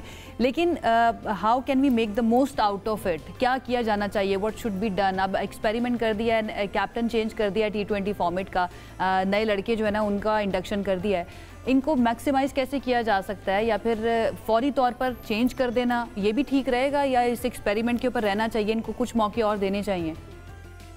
एक तो एक्सपेरिमेंट करना चाहिए, लेकिन एक रिडिकुलस एक्सपेरिमेंट नहीं करना चाहिए। आप सीनियर प्रोज को साइड पे करना था, एक आधे को ड्रॉप कर देते और आप 2-1 लड़के लेके जाते। फिर मैंने अभी आपको अपनी सिलेक्शन प्रोसेस को ओवरऑल करना पड़ेगा, वो तो आप कर सकते हैं ना, आप AI को इंटीग्रेट कर सकते हैं, आप मेडिकल पैनल के साथ जो है वो उनके साथ आप इंटीग्रेशन कर सकते हैं, आप साइकोलॉजिकल चीज़ें देख सकते हैं, आप इंडिसेस बना सकते हैं, किसके केस किस बच्चे ने कैसे परफॉर्म किया, इसकी टेक्निक क्या है, सिचुएशनल एनालिसिस क्या है। अभी आज मोहम्मद अली जो है वो तेज़ हवा चल रही थी डडीडन में, उसकी फिटनेस नहीं थी, वो पिच तक नहीं पहुँच पा रहा था। तो आपको ये चीज़ देखनी पड़ेगी कि अगेंस्ट द विंड और विद द विंड कौन करेगा। सो ये सारी चीज़ें सिलेक्टर्स सिलेक्ट करते हैं, और आपको प्रैग्मेटिकली रश इन्हीं लड़कों को मेरिट पे खिलाएं। तो आज आपने शदाब के चक्कर क्या बता रहे हैं डॉक्टर साहब? आपने शदाब के चक्कर में आज इब्रार को ड्रॉप कर दिया। अब यार कहां से आप डॉक्टर साहब, how you see Salman Ali Agha नजर आए आपको बतौर captain? Have you seen that spark that we somehow expected कि आगा हमें देगा जो कोई नहीं दे पा रहा? लेकिन सलमान अली आगा एक तो T20 से कम्प्लीटली इरेलेवेंट है, अगर आप उनका डोमेस्टिक T20 रिकॉर्ड भी देखें। He is a fantastic test match cricketer, a wonderful ODI batsman. लेकिन ये तो आपने इसलिए बना दिया कि आप शदाब को आपने कप्तान बनाया हुआ था, वो न्यूज़ लीक हो गई, वो जब प्रेस का प्रेशर आया तो आपने सलमान अली आगा को बुला के और 17वां बंदा भेज दिया वहाँ पे, और आपने कप्तान बना दिया। ऐसे तो आपने उनको कप्तान बनाया। शदाब की परफॉर्मेंस जो है पिछले 14 मैचेस में 4 में उन्होंने बॉलिंग नहीं की हुई थी, और 10 मैचेस में 3 विकेटें थी, और आखिरी 5 में कोई विकेट नहीं थी। आज भी आपने उनसे 1 ओवर कराया जब match was almost over. So this means कि आप फेवर कर रहे हैं शदाब को ऊपर बैटिंग करा के, यहाँ वो बैट्समैन बन जाए या वो ऑलराउंडर रहे। सो आई पर्सनली फील हाँ आगा में एक एबिलिटी ज़रूर है, क्योंकि उसमें बेसिक इंस्टिंक्ट्स हैं, रेड बॉल वो अच्छा खेलता है। आज जैसे उसने बैटिंग की वो शायद as a T20 player evolve हो जाए। तो क्या पाकिस्तान एग्रेसिव बैटिंग ठीक है, वहाँ पे आप ट्रेनिंग करके और बनेंगे। ठीक है, इन द एंड डॉक्टर साहब आप अपने सोर्सेज के बारे में बता दें, वो क्या कह रहे हैं कि पीसीबी के अंदर इस परफॉर्मेंस को देखने के बाद या चैंपियंस ट्रॉफी की परफॉर्मेंस को देखने के बाद कुछ हलचल है, कोई अकाउंटेबिलिटी की बात या तब्दीली की बात है, कुछ चिड़िया है डॉक्टर साहब आपकी? नहीं सुना है, कंप्लीट एपैथी है, वो ठीक है जो हमने कर लिया, अब इसको डिफेंड कैसे करना। अच्छा ठीक है, ये तो और ही नुकसानदेह। Thank you very much. चलें, thank you very much doctor साहब for your precious time and for your analysis. वैसे डॉक्टर नुमान नियाज़ मौजूद थे, क्रिकेट के ऊपर अपना कमेंट कर रहे थे और डिसअपॉइंटेड एज यू नो किसी भी क्रिकेट को समझने वाले बंदे की तरह हम मुसलसल इस पर बात करें। जब तक हम मॉडर्न टेक्निक्स की जानिब नहीं जाते, जब तक right people for the right job नहीं लेके आते, ये बेसिक चीज़ें हैं और ये पाकिस्तान के हर शोबे का ही मसला कि right people for the right job नहीं है। जब तक नहीं लेके आते तो फिर उसके बाद आप गिनते रहें, शिकस्तें गिनते जाएँ। अभी तो इट इज़ वेरी डिसअपॉइंटिंग ये जो परफॉर्मेंस हमें नज़र आ रही है ना, तो इसके लिए हम सिर्फ दुआ ही कर सकते हैं कि हिदायत भी मिले उन लोगों को और इनको थोड़ा सा कॉम्पिटेंट भी बना दे अल्लाह ताला। बाला जी हम आगे बढ़ जाते हैं, छोड़ दें हम ज़्यादा जज्बाती नहीं, आगे बढ़ जाते हैं। हम तो जज्बात बदल चुके हैं आयशा, हालात बदल चुके हैं, हम अच्छी बातें कर लेते हैं। ज़रा बिनाई की बात कर लेते हैं, क्योंकि बिनाई अल्लाह ताला की एक अजीम नेमत है और इस नेमत की हिफाजत हर इंसान के लिए बेहद ज़रूरी है। बदकिस्मती ये है कि पाकिस्तान में लाखों लोग आंखों की बीमारियों, बिनाई की कमज़ोरी और मोती जैसे मसाइल का सामना उनको करना पड़ता है, लेकिन उनके पास इलाज के लिए वसाइल नहीं होते, क्योंकि बहुत महंगा इलाज भी समटाइम्स ये हो जाता है। ऐसे में लेटिन रहमतुल्लाह बेनेवलेंट ट्रस्ट जो है यानी LRBT उम्मीद की एक किरण बनकर सामने आया, जो गुज़श्ता 39 सालों से पाकिस्तान में मुस्तहिक मरीजों को मुफ्त आंखों के इलाज की सहूलत फराहम कर रहा है। बिल्कुल, और ये इदारा जिसका आपने तस्करा किया और बहुत खूब तस्करा किया है, 20 हॉस्पिटल्स और 61 क्लिनिक्स के साथ इस वक्त पाकिस्तान भर में जो गरीब और मुस्तहिक अफराद हैं उनको मेयारी तिब्बी सहूलियात फराहम कर रहा है। यहाँ अब तक 5 करोड़ 80 लाख से जायद मरीज मुस्तफ़ीद हो चुके हैं, उनका इलाज हुआ है और 57 लाख 5.7 मिलियन मरीज़ ऐसे हैं जिनकी सर्जरीज भी की जा चुकी हैं। LRBT इसकी अहमियत का अंदाज़ा आप इस बात से लगाएं कि रोज़ाना तकरीबन 10,500 मरीज़ यहाँ पर आते हैं मुख्तलिफ मराकज़ के ऊपर इलाज के लिए और रोज़ाना 1100 से ज़ायद जो आँखों की सर्जरीज हैं डेली बेसिस पे वो की जाती हैं। माशाल्लाह माशाल्लाह, ये बड़ा ही नेक काम किया जा रहा है। इस वक्त उनके चेयरमैन जो हैं, चेयरमैन LRBT नजमुस साकिब साहब हमारे साथ मौजूद, उनसे इस बारे में ज़रा बात करते हैं। नजम साहब बहुत शुक्रिया हमें ज्वाइन करने के लिए, और जो हम बात कर रहे थे अपने इंट्रो में भी कि बहुत ही नेक काम है, स्पेशली उन लोगों के लिए जिनके पास वसाइल ना हो लेकिन कोई बीमारी में मुब्तला हो जाए, बिनाई का मसला हो जाए, उनके लिए LRBT जो है ना वो एक हम कह सकते हैं अनमोल तोहफा है आपकी तरफ से। थोड़ा सा एक्सप्लेन कीजिएगा अपने इस इदारे को हमारे लिए। अस्सलाम वालेकुम, शुक्रिया जी, आपने मुझे मददू किया और मौका दिया कि LRBT के बारे में मैं कुछ बताऊं। देखिए, LRBT पाकिस्तान में सबसे बड़ा मर्ज़ चशम की का इलाज करने का सबसे बड़ा इदारा, सबसे बड़ा। कैमरा आई में आपको प्रॉपर्ली देख नहीं पा रहे, अगर थोड़ा सा, हाँ ठीक है, वी कैन सी यू जी, गवर्नमेंट से भी बड़ा। और इसको जैसे आपने फरमाया था कि जी 39 साल हो गए हैं और उसमें 5 करोड़ 80 लाख लोगों का इलाज किया था और इनमें से ये सारे के सारे लोग जो हैं इनका बिल्कुल मुफ्त इलाज किया गया माशाल्लाह। देखिए, ये कहानी जो LRBT की है वो ये है, बताती है कि जी सिविल सोसाइटी क्या कर सकती है। अगर गवर्नमेंट के पास इतने पैसे ना हो या रिसोर्सेज ना हो, तो अगर हम सारा वक्त उनके लिए बैठे रहेंगे कि जी वो कुछ ना कुछ करेंगे, तो फिर शायद कुछ भी ना हो।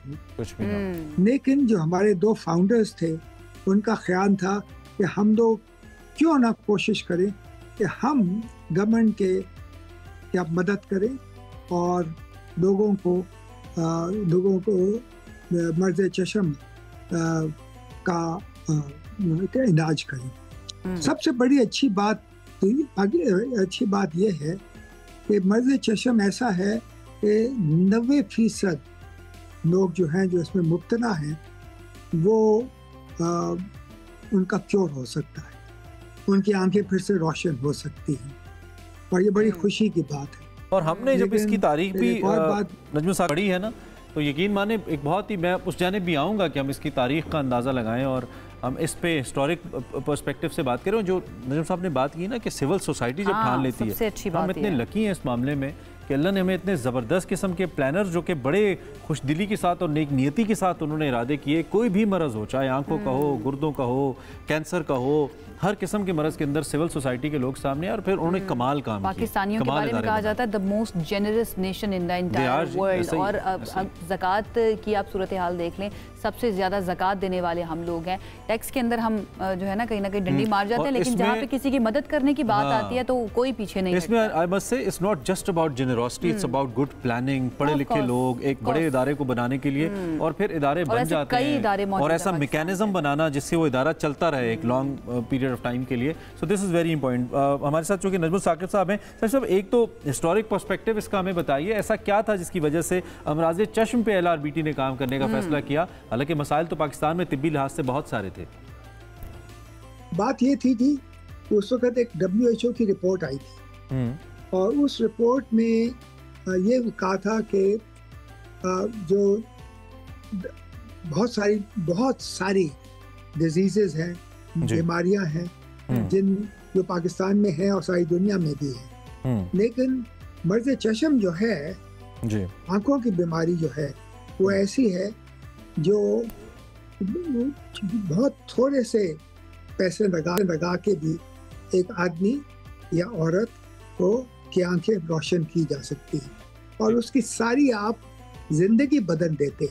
बात तो ये होती है कि जी अगर एक आदमी या औरत देख ना सके तो वो दूसरों के ऊपर बोझ बन जाते हैं, लेकिन जब उनके आप आंखें बहाल कर देते हैं तो फिर ये होता है कि वो अपने बच्चों के लिए, अपने पेरेंट्स के लिए कमा के उनका ख्याल रख सकते हैं। तो इस वक्त कितने इस वक्त रेशो क्या है? क्या बहुत ज्यादा रेशो है आंखों के अमराज की? और दूसरा कौन कौन से इलाके पाकिस्तान के जहाँ पे आप सर्व कर रहे हैं, ये भी काइंडली बता दीजिए।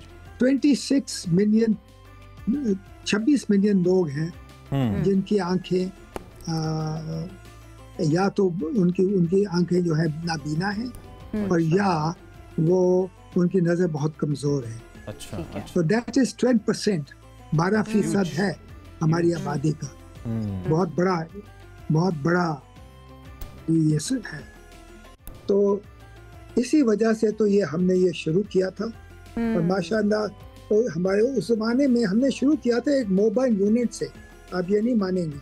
अच्छा, जिसको हमने टंडो बागो ले गए और टंडो बागो के अंदर पहले साल के अंदर हमने 11,000 लोगों का इलाज किया और 550 सर्जरीज की। और अभी जो स्टैट्स हैं नजम साहब हमारे पास वो ये है कि 1100 रोजाना सर्जरीज हो रही हैं यहाँ पर। तो थोड़ा सा एक्सपेंसेस के बारे में भी बताइए ना कि सालाना कितना खर्चा आ जाता है इस इदारे के ऊपर? 30 लाख लोगों का इलाज करते हैं हर साल और 3 लाख सर्जरीज करते हैं। देखिए ये जनता कैसे है, क्योंकि हम कुछ चार्ज तो करते नहीं पेशेंट्स को। तो होता ये है जी कि हम अपने जो साहिब हैसियत लोग हैं उनको अपील करते हैं कि जी आप हमें अपना ज़कात या अतियात या सदका हमें भेजें और उस से हम ये गरीबों की आंखें रोशन कर सकेंगे। और अल्लाह का बहुत करम है, हालांकि ये जो हमें तकरीबन 3.5 अरब रुपए इकट्ठे करने हैं इस साल। ये जो 30 लाख लोग जो हमारे पास आएंगे, वैसे तो आप खुद भी प्लीज इस प्लेटफॉर्म के जरिए नजमुल साकिब साहब जरूर अपील कीजिए, बताइए। आप बता भी रहे हैं 3.5 अरब रुपए चाहिए और हम just to be a part of it हम डिस्प्ले भी कर रहे हैं आपके जो अकाउंट्स हैं, जो डिटेल्स हैं। आप प्लीज इस हवाले से mode of payments and donations या कुछ इस हवाले से ऐड कीजिए, कहिए लोगों से प्लीज। देखिए 2-3 तरीके हैं जो आप यूज कर सकते हैं। एक तो ये है कि आप हमें 0800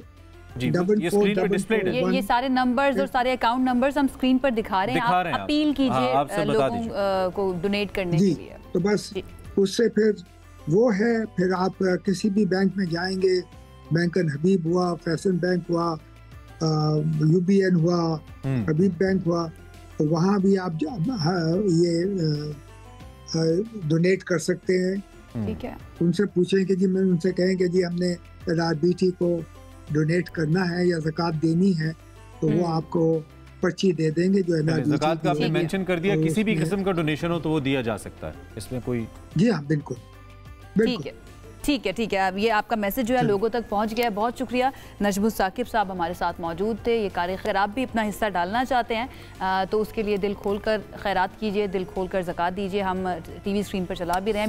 3.5 अरब रुपए इस, और इनका एक इस वक्त हॉस्पिटल रहीम यार खान में इस वक्त ज़ेर तामीर भी है, और जैसा कि आपने कहा कि रोज़ाना की बुनियाद पर 10,000 पेशेंट्स को ये इदारा देख रहा है और 1100 सर्जरीज हो रही हैं। Huge number. तो मेरे ख्याल में अगर ऐसा कोई इदारा मौजूद है और हम अगर डोनेट कर सकते हैं, अगर हमारी कैपेसिटी है, तो वाई नॉट, क्योंकि करो मेहरबानी तो महले ज़मीं पर, खुदा मेहरबान होगा अर्श बरी पर। वाह वाह, क्या बात है। चलिए ब्रेक लेते हैं, साथ रहिए। खुशामदीद आपको कहेंगे रमज़ान और हम में, और रमज़ान में हमने आपकी सेहत का ख्याल भी रखा हुआ है। हर रोज़ ही हम बात अपनी का रखें ना रखें, आपका रखा आपका रखा हुआ है। हम आपको बताते रहते हैं क्या अच्छा है क्या अच्छा नहीं है। खैर जी, रूटीन काफ़ी तब्दील हो जाती है रमज़ान मुबारक के दौरान। ख़ास तौर पर नींद का शेड्यूल जो है वो बुरी तरह से ज़रा मुतासर हो जाता है। हाँ बिल्कुल। सहरी की तैयारी करनी होती है, उसके लिए उठना होता है। और फजर के बाद ये उन खवातीन के लिए जिन्होंने सहरी की तैयारी करनी होती है, अब उनको कहें अच्छा ठीक है। खैर जी, सहरी वाला पॉइंट दुरुस्त है। सहरी वाला पॉइंट जो है ना वो बहुत सही है, क्योंकि खवातीन का काम डबल हो जाता है, तो उसकी वजह से उसके असरात भी हमें नज़र आ रहे होते हैं ना। वो बहुत ज़्यादा अजीब सी एग्जॉस्शन भी समटाइम्स हो जाती है, चिड़चिड़ाहट का शिकार हो जाते हैं आप, थकावट हो जाती है, आपको कमजोरी हो जाती है, ज़हनी दबाव छोड़ दे खवातीन, इनको नहीं सुने। ज़हनी दबाव का सामना भी आपको करना पड़ता है, जो सेहत को कई मसलों से दो चार कर देता है। आप रमज़ान में निमटना कैसे है, ये अब आप बताएं। अब मैं नहीं बताऊंगा, मैं नहीं बताऊंगा, मैं नहीं बताऊंगा। हमारे साथ मारिया ग़िज़ाइयत हैं। मारिया ने आज किया गया है कि आज वो स्टूडियो, इससे थोड़ा सा असर तो मारिया पे भी हमें लग रहा है कि रोज़ों का है कि आप स्टूडियो नहीं आई, लेकिन कोई बात नहीं मारिया, आप हमारे साथ लाइव वीडियो लिंक पे। First of all, how are you, how is Ramzan going Maria? अल्हम्दुलिल्लाह, अल्लाह का शुक्र है। आई होप आप लोग खैरियत से हैं। बहुत ज़बरदस्त आप लोग ट्रांसमिशन कर रहे हैं। अल्हम्दुलिल्लाह एवरीथिंग गोज ग्रेट, और रमज़ान भी बहुत अच्छे से जा रहा है। तो आपकी खिदमत ज़रा ज़्यादा लोगों के लिए मुफीद होंगी, बिकॉज अब तो वो अशरा शुरू होने वाला है जिसमें लोग मोस्टली क्लेम करते हैं कि जी एनर्जी खत्म हो रही है, नहीं है, और मोस्टली कोशिश करते हैं 20 दिनों में जितना चढ़ाया उसको गिराने की अगर, लेकिन फिर आगे ईद आ जाती है। तो आप सबसे पहले इस रूटीन को लेकर चैलेंजेस क्या क्या होते हैं, कौन कौन सी प्रॉब्लम्स हो सकती हैं हेल्थ के लिहाज से, जरा थोड़ा सा इसको हाईलाइट कीजिए, फिर इसके सोल्यूशंस पे भी बात करते हैं। एग्जैक्टली तो फर्स्ट आ रहा है कि नींद का, जैसे आपने हाईलाइट किया, नींद का मसला आ रहा है कि हर इंसान को, अगर आप चाहते हैं कि आपका जिस्म अच्छे से ऑप्टिमल तरीके से फंक्शन करे, तो प्रायोरिटाइज करें कि आप दिन में कम से कम 7-8 घंटे लाजमी सोएं। मगर अब हमारा अफ्तार है, सहर है, इस सब में क्या किया जाए, तो चंक में स्लीपिंग की जा सकती है।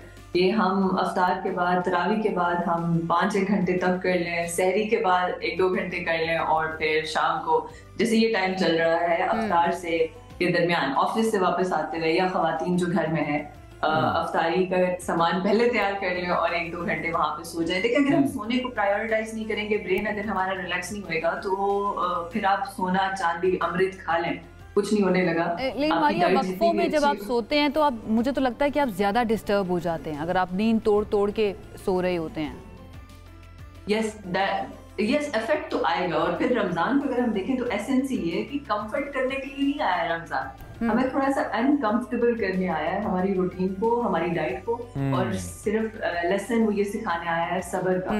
तो वो सब है, मगर अब हमें बात यही है कि अब हम मैनेज इसको करें। और अगर एक साइंस में एक चीज होती है पावर नैपिंग की, तो पावर नैप का कॉन्सेप्ट हम रमजान में कैलूला करना, तो कैलूला करना एग्जैक्टली। तो हर चंक के बाद ना, जो आपको अगर घंटा मिलता है, 2 घंटे मिलते हैं, आजकल मेरी रूटीन सारी इस तरह चल रही है, बराबर चल रही है, ठीक है।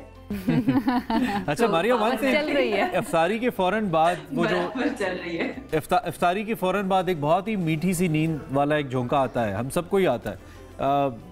What about that? I mean, is that a right time to sleep? अगर आप इफ्तारी के मगरिब की नमाज के बाद अगर थोड़ी सी आपको मौका मिल जाए, एक चंक नींद का ले लेना चाहिए, खाना भी खाया होता है, या क्या रिकमेंड करती हैं आप बतौर फिटनेस एक्सपर्ट? मगरिब के फौरन बाद देखिए, अगर आपने सिर्फ इफ्तार किया है, जो आपने फ्रूट्स के साथ, खजूरों के साथ, पानी के साथ किया है, तो आप सोच सकते हैं। मगर मेरी तजवीज़ ये होगी कि वो सबसे बेहतरीन टाइम है अगर आप चाहते हैं ना आप वर्कआउट, उस वक्त अगर आप वर्कआउट कर लेना उससे बेहतरीन टाइम कोई नहीं है। एक अच्छा टाइम वो है कि आप एक हल्का सा लाइट सा अफ्तार करें और वर्कआउट कर लें, इशा पढ़ लेना, क्योंकि देखिए नमाजें भी पूरी करनी है, इशा पढ़ लें, तरावी पढ़ने जा रहे हैं। बिल्कुल ठीक कह रही है, लेकिन मारिया ये नहीं कहा जाता कि खाने के फौरन बाद वर्कआउट नहीं करना चाहिए?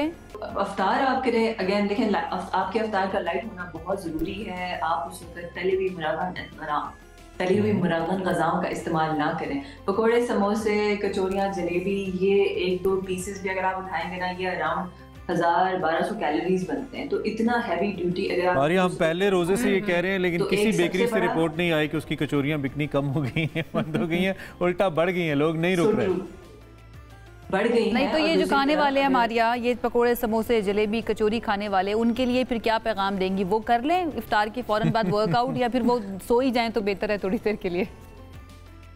वो फिर मतलब फिर मुझे ये सवाल है कि फिर क्या आया ये रोजा का कोई फायदा भी है कि जो आया रोजा था तरगीब दिलाने सब्र की, तो हमसे पकोड़े समोसों पे सब्र नहीं हो रहा, तो फिर थोड़ा एक लम्हा फिक्री आया कि हमने पूरा कॉन्सेप्ट समझा ही नहीं और हमने सिर्फ ऐसे ही भूखे रह गए हम ये 16-18 घंटे। फिर एक प्रॉपर फिर मेरा डीप सवाल। अच्छा, वैसे यूजुअली आपका एनालिसिस क्या है मारिया, क्योंकि आप तो ट्रेन भी कराती हैं ना लोगों को, आपका फिटनेस क्लिनिक भी है, तो आप ये बताइए कि लोग रमज़ान के बाद यूजुअली ज़्यादा वेट लेकर आ जाते हैं, या रमज़ान के इस 12-13-14 घंटे की फास्टिंग की वजह से लोगों का वजन कम हो जाता है, खासतौर पर खवातीन के बारे में? टेक्निकली तो वैसे कम ही होना चाहिए, टेक्निकली कम होना चाहिए, लेकिन आपके पास क्या केसेस आते हैं? आपका वजन कम होना चाहिए था, मगर इस महीने में लोग अपना वजन बढ़ा देते हैं, कोई 5-6-7 किलो गेन कर लेते हैं इन्हीं मुरब्बत गज़ाओं की वजह से। ये महीना जिसमें आप अपनी सारी डिजीजेस को रिवर्स कर सकते थे, इंटरमिटेंट फास्टिंग का कॉन्सेप्ट है, ऑटोफेजी इनिशिएट हो जाता है, न्यूरोजेनेसिस इनिशिएट हो जाता है। आप अगर इस प्रोटोकॉल को हम इस्तेमाल करें, साइंस ने इसको स्टडी किया इंटरमिटेंट फास्टिंग के ज़मरे में, तो ये तो रिवर्स करने आया था, मगर हमारे लोग क्या हो रहा है कि वो वेट भी बढ़ा रहे हैं, वो बीमार हो रहे हैं, और एक बहुत बड़ा मसला चल रहा है जी, बस जलन है। हर कोई यही कंप्लेन कर रहा है कि मुझे मैदे में तेजाबियत है, मुझे मैदे में जलन है, गैस्ट्रिक इश्यूज हो गए हैं, और वो सिर्फ और सिर्फ ये तली हुई मुरब्बत गज़ाओं की वजह से। बिल्कुल, मतलब जो रोजे की असल रूह है उसको हमने ख़त्म कर दिया, और उसकी जगह जो है ना अपने आप का मजीद बेड़ा गर्क कर लिया, अपनी सेहत का मजीद बेड़ा गर्क कर लिया। Thank you so much Maria Khan, हमारे साथ जब भी हम बुलाते हैं हमारी बड़ी अच्छी तरीके से रहनुमाई करते हैं कि कैसे अपनी सेहत को आज बुलाया था ही नहीं, अब आ तो गई, वीडियो लिंक पर आ गई है। Thank you so much once again Maria. अब एक ब्रेक की तरफ जाते हैं जी, ब्रेक से वापस आएंगे, स्टे विद अस। रमज़ान और हम में एक मरतबा फिर से आपको खुश आमदीद कहेंगे। रमज़ानुल मुबारक में सेहत बख्श और सुन्नत के मुताबिक ग़ज़ा का इंतखाब हमारी रूहानी और जिस्मानी सेहत के लिए इंतहाई अहम होता है, ये हम सब जानते हैं। तो आज के सेगमेंट में हम एक ऐसी ग़ज़ा की बात करने जा रहे हैं जो ना सिर्फ लजीज़ है बल्कि उसके बेशुमार तिब्बी फ़वाइद भी हैं। वो चीज़ है या वो ग़ज़ा है पनीर। पनीर एक कदीम ग़ज़ा है, वो चीज़ है, चीज़ या उर्दू में वैसे चीज़ेस भी मुख्तलिफ किस्म की होती है ना, पनीर एक पनीर डिफरेंट किस्म मखसूस चीज़ होती है। आज दुनिया भर में इसका इस्तेमाल किया जाता है और मुख्तलिफ अंदाज में इस्तेमाल इसको किया जाता है। हदीस नबवी सल्लल्लाहु अलैहि वसल्लम में भी इसका जिक्र मिलता है, जिससे इसकी अफादियत वाज़े हो जाती है। तो हमने सोचा कि क्यों ना इसकी अफादियत के बारे में बात की जाए, बहुत ज़रूरी है। और आगा अब्दुल गफ्फार साहब एज़ यूजुअल हमारे साथ मौजूद हैं, हम उन्हीं से इसका आगाज़ करते हैं। सबसे पहले आगा साहब आपका बहुत शुक्रिया, आपने वक्त दिया और मौजूद है। पनीर की तिब्बे नबी सल्लल्लाहु अलैहि वसल्लम की हैसियत से अहमियत क्या है और इसके फ़वाइद क्या हैं जो बयान किए गए? पनीर के हवाले से तिब्बे नबवी सल्लल्लाहु अलैहि वसल्लम में हवाला मिलता है, और ये है कि नबी करीम सल्लल्लाहु अलैहि वसल्लम ने पनीर खाया ही नहीं बल्कि पनीर काट कर खाने के लिए पेश भी किया है। तो पनीर के हवाले से तिब्बे नबवी सल्लल्लाहु अलैहि वसल्लम में ये फरमाया गया है कि ये दिल के खुशी के लिए और हमारे दिल के उन अमराज के लिए जिसमें ज़हनी कैफियत में ख़राबी आती है, उसके लिए एक बहुत फ़ायदेमंद और बहुत अच्छी दवा है। ठीक है। अच्छा आगा साहब, चीज़ भी तो कई किस्म की है, पनीर भी तो कई किस्म की होती हैं, तो वो तमाम अक़साम उसकी फ़ायदेमंद होती हैं या चंद मखसूस अक़साम है जिनका फ़ायदा है? देखिए, पनीर के हवाले से 2-3 चीज़ों को हम अलग कर देते हैं।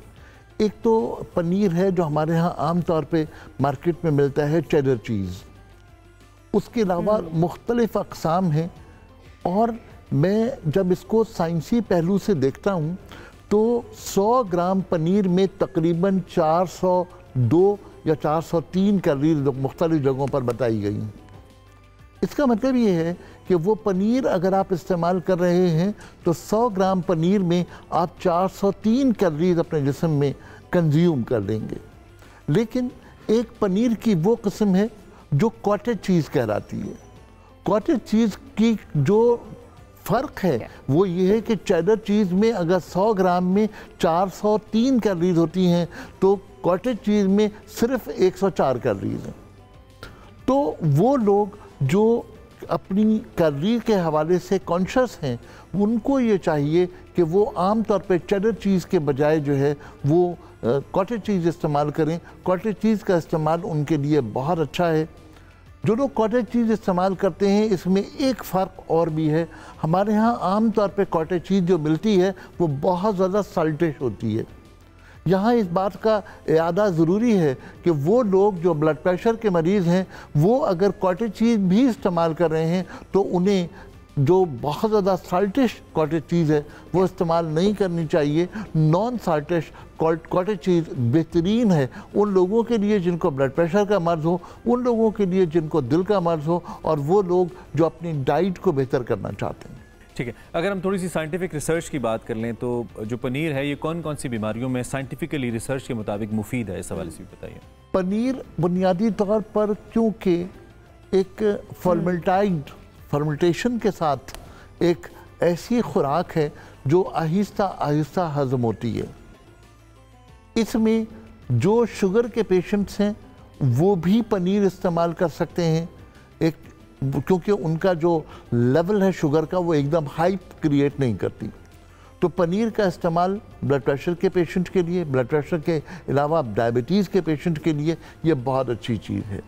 अगर इसको मुसलसल इस्तेमाल किया जाए तो आम तौर पे पेट के वो अमराज जिनसे IBS पैदा होता है, मेरा तजुर्बा ये है कि वो पनीर के कॉटेज चीज़ के खाने से बेहतरीन उसमें फ़ायदा होता है और पेट के अमराज बेहतर हो जाते हैं।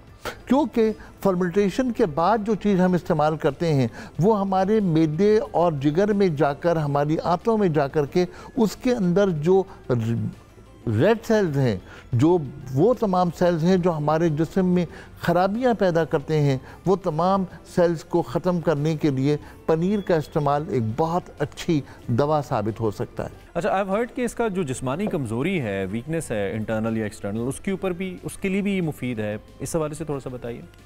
देखिए, अगर पनीर को और स्पेशली कॉटेज चीज़ को देखा जाए तो क्योंकि इसका सोर्स वही हमारा दूध है, तो दूध के इस्तेमाल से जितना कैल्शियम हम अब्जॉर्ब कर सकते हैं उससे ज़्यादा हम पनीर को खाकर कर सकते हैं। तो लिहाजा वो बच्चे जिनकी हड्डियों में कमज़ोरी है उनको किसी तरह पनीर को खिलाकर हम उनकी हड्डियों की कमज़ोरी को भी दूर कर सकते हैं। और अगर कोई जवान शख्स, आजकल जैसे विटामिन D3 की कमी आमतौर पर लोगों को होने लगी है, हड्डियों की कमज़ोरी बहुत ज़्यादा पैदा होने लगी है, तो हड्डियों की कमज़ोरी को दूर करने के लिए अगर कॉटेज चीज़ का इस्तेमाल वो मुसलसल करें तो डेफिनेटली उनकी कैल्शियम की कमी दूर हो सकती है और एक नेचुरल सोर्स से हो सकती है, एक ऐसे सोर्स से हो सकती है जिसके अंदर उनके मोटापे का डर भी नहीं है और किसी किस्म के मसाइल का बढ़ने का इम्कान नहीं। सही सही। चलें आगे साहब, थैंक यू वेरी मच जी, बहुत शुक्रिया, बहुत ज़बरदस्त तरीके से और ऐसा ऑलवेज से कम वक्त के अंदर आप हमें फ़वाइद बताते हैं। पनीर के क्या फ़वाइद हैं, तिब्ब नबवी के तनाजुर में और मॉडर्न साइंस इस पर क्या कहती है, दोनों का हवाला आगा साहब ने दिया, आपने जाना। आई होप आपको भी फ़ायदा होगा। भाई ब्रेक लीजिए और ब्रेक के बाद वापस आइए। हमारा सिलसिला है मुख्तलिफ इस्लामिक लैंडमार्क्स, इन पर्टिकुलरली अगर बात करें मसाजिद की तो मुख्तलिफ मसाजिद का तारुफ आपसे कराते हैं हम।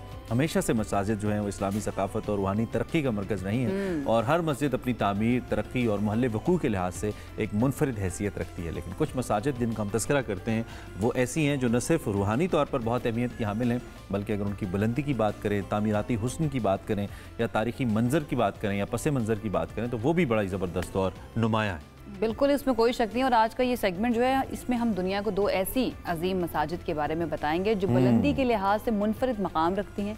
उनमें से एक है तिब्बत चीन की लहासा ग्रेट मस्जिद और दूसरी रियाद सऊदी अरब की शाह अब्दुल्ला मस्जिद। अब इन दोनों मसाजिद की खास बात या यूनिकनेस क्या है, ये तो हम जानेंगे। डॉक्टर खुर्रम इलाही हमारे साथ रोज़ की तरह आज भी मौजूद हैं, लेकिन मुझे खुशी इस बात की है इमरान के बहुत ज़्यादा चीज़ें में या बहुत ज़्यादा तामीराती स्ट्रक्चर और इस्लामी स्ट्रक्चर के बारे में हमें जो है ना इस सेगमेंट के थ्रू पता चल रहा है अल्हम्दुलिल्लाह। और इसका बायस हम बन रहे हैं। अगर कोई हमारी निस्बत से इसको जाने और फिर ऐसे कोई आइडिया और लेके कोई और मस्जिद बन जाए, कुछ भी हो जाए, तो ये बहुत ही अच्छा है। तो अपनी अपनी कैपेसिटी में काम करें। डॉक्टर साहब बिल्कुल तैयार है मालूमात के खजाने के साथ जो डेली हमारे लिए ये रिसर्च करके लेके आते हैं। कैसे हैं आप? रोजा ठीक जा रहा है आपका? अच्छा, so glad to have you. सबसे पहले तो हम चीन की मस्जिद की बात करें लिहाजा के हवाले से। जी बिल्कुल, प्लीज बताइए क्या है ये। अच्छा, आज हम दो मसाजिद, हाँ आज हम 2 मसाजिद लाए हैं। हम मुख्तलिफ चीज़ें कवर कर रहे हैं, तो मैंने सोचा कि यार दुनिया में सबसे बुलंद मुकाम पर कौन सी मस्जिद है, तो वहाँ पर 2 मसाजिद में एक टाई है। एक है चीन की मस्जिद जो कि सरतरीन इलाके तिब्बत में है, और एक तरफ सऊदी अरब। सो आपके साथ ही जहन में ख्याल आता है कि एक इतने चाइना के सर्द इलाके में और एक सहरा में, और सहरा में तो ऐसा कोई बुलंद मुकाम है ही नहीं। सो एक मस्जिद जो है वो कुदरत की गोद में है, लहासा तिब्बत रीजन है, और एक कदीम तरीन तहजीबी इलाका है, और ये बहुत हिमालयाज़ का जो पहाड़ी सिलसिला ये चलता है, और ये वहाँ पे 3650 मीटर की बुलंदी पर है। अच्छा। It's a really really really high point. दूसरी अहम बात जानने की है कि जो अब सऊदी अरब की जो मस्जिद है वो एक मैन मेड स्ट्रक्चर के अंदर गिनीज वर्ल्ड रिकॉर्ड होल्डिंग वाली जो एक सबसे ऊंचे मुकाम पर मस्जिद है, वो मस्जिद है जो सऊदी अरब में है। तो पहली बात तो ये हमें सोचनी चाहिए कि हम छत पर मस्जिद पढ़ते हैं और उमूमन 77 फ्लोर से ज़्यादा पाकिस्तान में ऐसी बिल्डिंग्स हैं जो बहुत बुलंद है, या हम मुनाल के पहाड़ पर जाएं और बुलंदी पर नमाज पढ़ लें, तो उससे वो मस्जिद नहीं बनती, एक नमाज तो बन जाती है। तो मस्जिद और जाए नमाज के स्टेटस में बहुत आम फ़र्क है। सो लहासा की तरफ जब हम चीन की तरफ जाएँ, ये बड़ी यूनिक मस्जिद है। तिब्बत का ये वो रीजन है जो बुद्धिस्ट कम्युनिटी से भरा हुआ है, और बुद्धिज़्म बहुत ही काबिल एतबार, बहुत ही फ़ैन फॉलोइंग है दुनिया में। इवन सेकुलर हलकों में दलाई लामा को बहुत बड़े पैमाने पर फॉलो करते हैं, कदीम तरीन तहजीब है। अब 1716 में सिल्क रूट से कश्मीर से कुछ लोग जाते हैं और वो उस जमाने के दलाई लामा को मिलते हैं, तो वो 4 एरोज मारता है उनकी बातें सुनता हुआ, और वो कहते हैं कि मैं तो अब बहुत मुतासिर हो रहा हूँ आपकी बात से। अब आप देखें कि दलाई लामा के उस तिब्बतीन रीजन में और कोई मजहब आपको उस तरह नहीं मिलेगा। It's Islam and the Tibetan Buddhist, और जो चीन का इलाका है। खैर जब उन्होंने 4 तीर मारे तो उन्होंने कहा जो मैंने जगह मुख्तस की है यहाँ तुम अपनी मस्जिद बना लो। वहाँ पर ये 1716 में लहासा की ग्रैंड मॉस्क बनी। कोई रेजिस्टेंस नहीं दी उन्होंने कि आप यहाँ पर नहीं ला सकते। ये बहुत अच्छा सवाल है। उस वक्त रेजिस्टेंस नहीं दी, लेकिन उसके बाद 1959 में जब कुछ सियासी नोयत के राइट्स हुए तो सबसे पहले जो नुकसान पहुंचाया गया वो इसी मस्जिद को पहुंचाया गया। उसके बाद जब वो कम्युनिस्ट तहरीक चली माओसी वाली, जिसमें सब चीज़ों को ऑक्यूपाई किया गया, उसमें भी इस मस्जिद को एक एग्रीकल्चरल रिकॉर्ड सेंटर में भी बदलने की कोशिश की। अच्छा, कोशिश की गई, बदला नहीं जा सका, बदल दिया गया। अच्छा, फिर इसको वापस मस्जिद बनाया गया। 2008 में जब दोबारा तिब्बतन अपराइजिंग हुई है तो उसके अंदर वाहिद लहासा ग्रैंड मॉस्क का जो फ्रंट गेट है, दाखिली दरवाज़ा है, इसको भी आग लगी। तो इस मस्जिद ने 1716 से लेके अब तक कितनी रेजिस्टेंस की तहरीकें देखी, बहुत कुछ सहा है, लेकिन उसने झुकने से इनकार कर दिया। तो अब ये मस्जिद के तौर पे मौजूद है। सवाल ये कि इतनी बुलंद मस्जिद होने के अलावा इसके पास और क्या रैंक है। इसके पास सबसे खूबसूरत बात यह है कि 5000 मुस्लिम वहाँ पर रहते हैं, ये उनके लिए मस्जिद मुख्तस है, और पास ही तिब्बतन मॉन्क्स की बहुत बड़ी एक इबादत गाह है। अच्छा। और ये अब को एग्जिस्ट करते हैं। ये जो मैंने थोड़े वो बताई रेजिस्टेंस, लड़ाई वगैरह, ये कभी भी मजहबी बुनियाद पर नहीं हुई, ये किसी पॉलिटिकल बुनियादों पर हुई, उसमें उनको नुकसान उठाना पड़ा। और इसकी जो तारीखी हैसियत आप बता रहे हैं, उसके बाद इसका तो यूनेस्को स्टेटस तो नहीं है, इसका यूनेस्को स्टेटस यूनिकनेस ऑब्वियसली उस तरह से नहीं है इसके पास, नहीं है, मगर ये सकाफती तौर पर इतनी इंटरेस्टिंग है कि ये चीनी डिजाइन पर बनी है। If you look at it, it looks like a Chinese house, और थोड़ा आगे जाके आपको एक गुंबद और मीनार जो करवी सा होता है। ये दुनिया की सबसे ऊंचे मकाम पर, दुनिया के सबसे ऊंचे मकाम पर, ये इसकी यूनिकनेस है। इससे ऊपर कोई प्रॉपर मस्जिद नहीं है जहाँ 5 टाइम नमाज होती हो। दूसरी आम बात यह है कि ये लोग इतने अच्छी हमांगी में रहते हैं कि बुद्धिस्ट हो या मुसलमान हो, उनमें दोनों ने तस्बीह पकड़ी, उन्होंने जुन्नार, हमने तस्बीह पकड़ी, दोनों के ठंड की वजह से कपड़े भी एक जैसे। तो ये एरिया ऑफ वाइट कैप्स भी कहलाया जाता है कि यहाँ पे मुसलमान की निशानी होगी कि उसने सफेद टोपी जरूर ओढ़ी होगी सर के ऊपर, वहां से अंदाजा लगाया जाता है कि मुस्लिम है।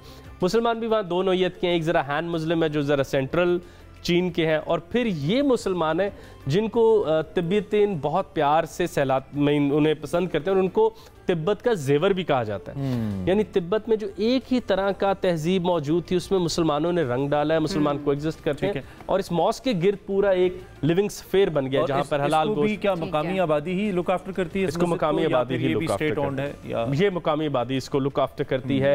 इसके इर्द गिर्द दुकानें हैं, प्रॉपर एहतमाम से चीजें हो रही होती हैं। अच्छा, अब इसी मस्जिद से जो हमने सारे लेसन लिए हैं वो लेके हम चलते हैं सऊदी अरब। जी, सऊदी अरब में जो मस्जिद है शाह अब्दुल्ला मस्जिद, तो वो रियाद में 17,000 मसाजिद है। तो एक एक्स्ट्रा मस्जिद की जरूरत नहीं थी। कमर्शियल बिल्डिंग है, वो बिल्डिंग जब बनी वहाँ पे एक रेस्टोरेंट बना स्पेजियो।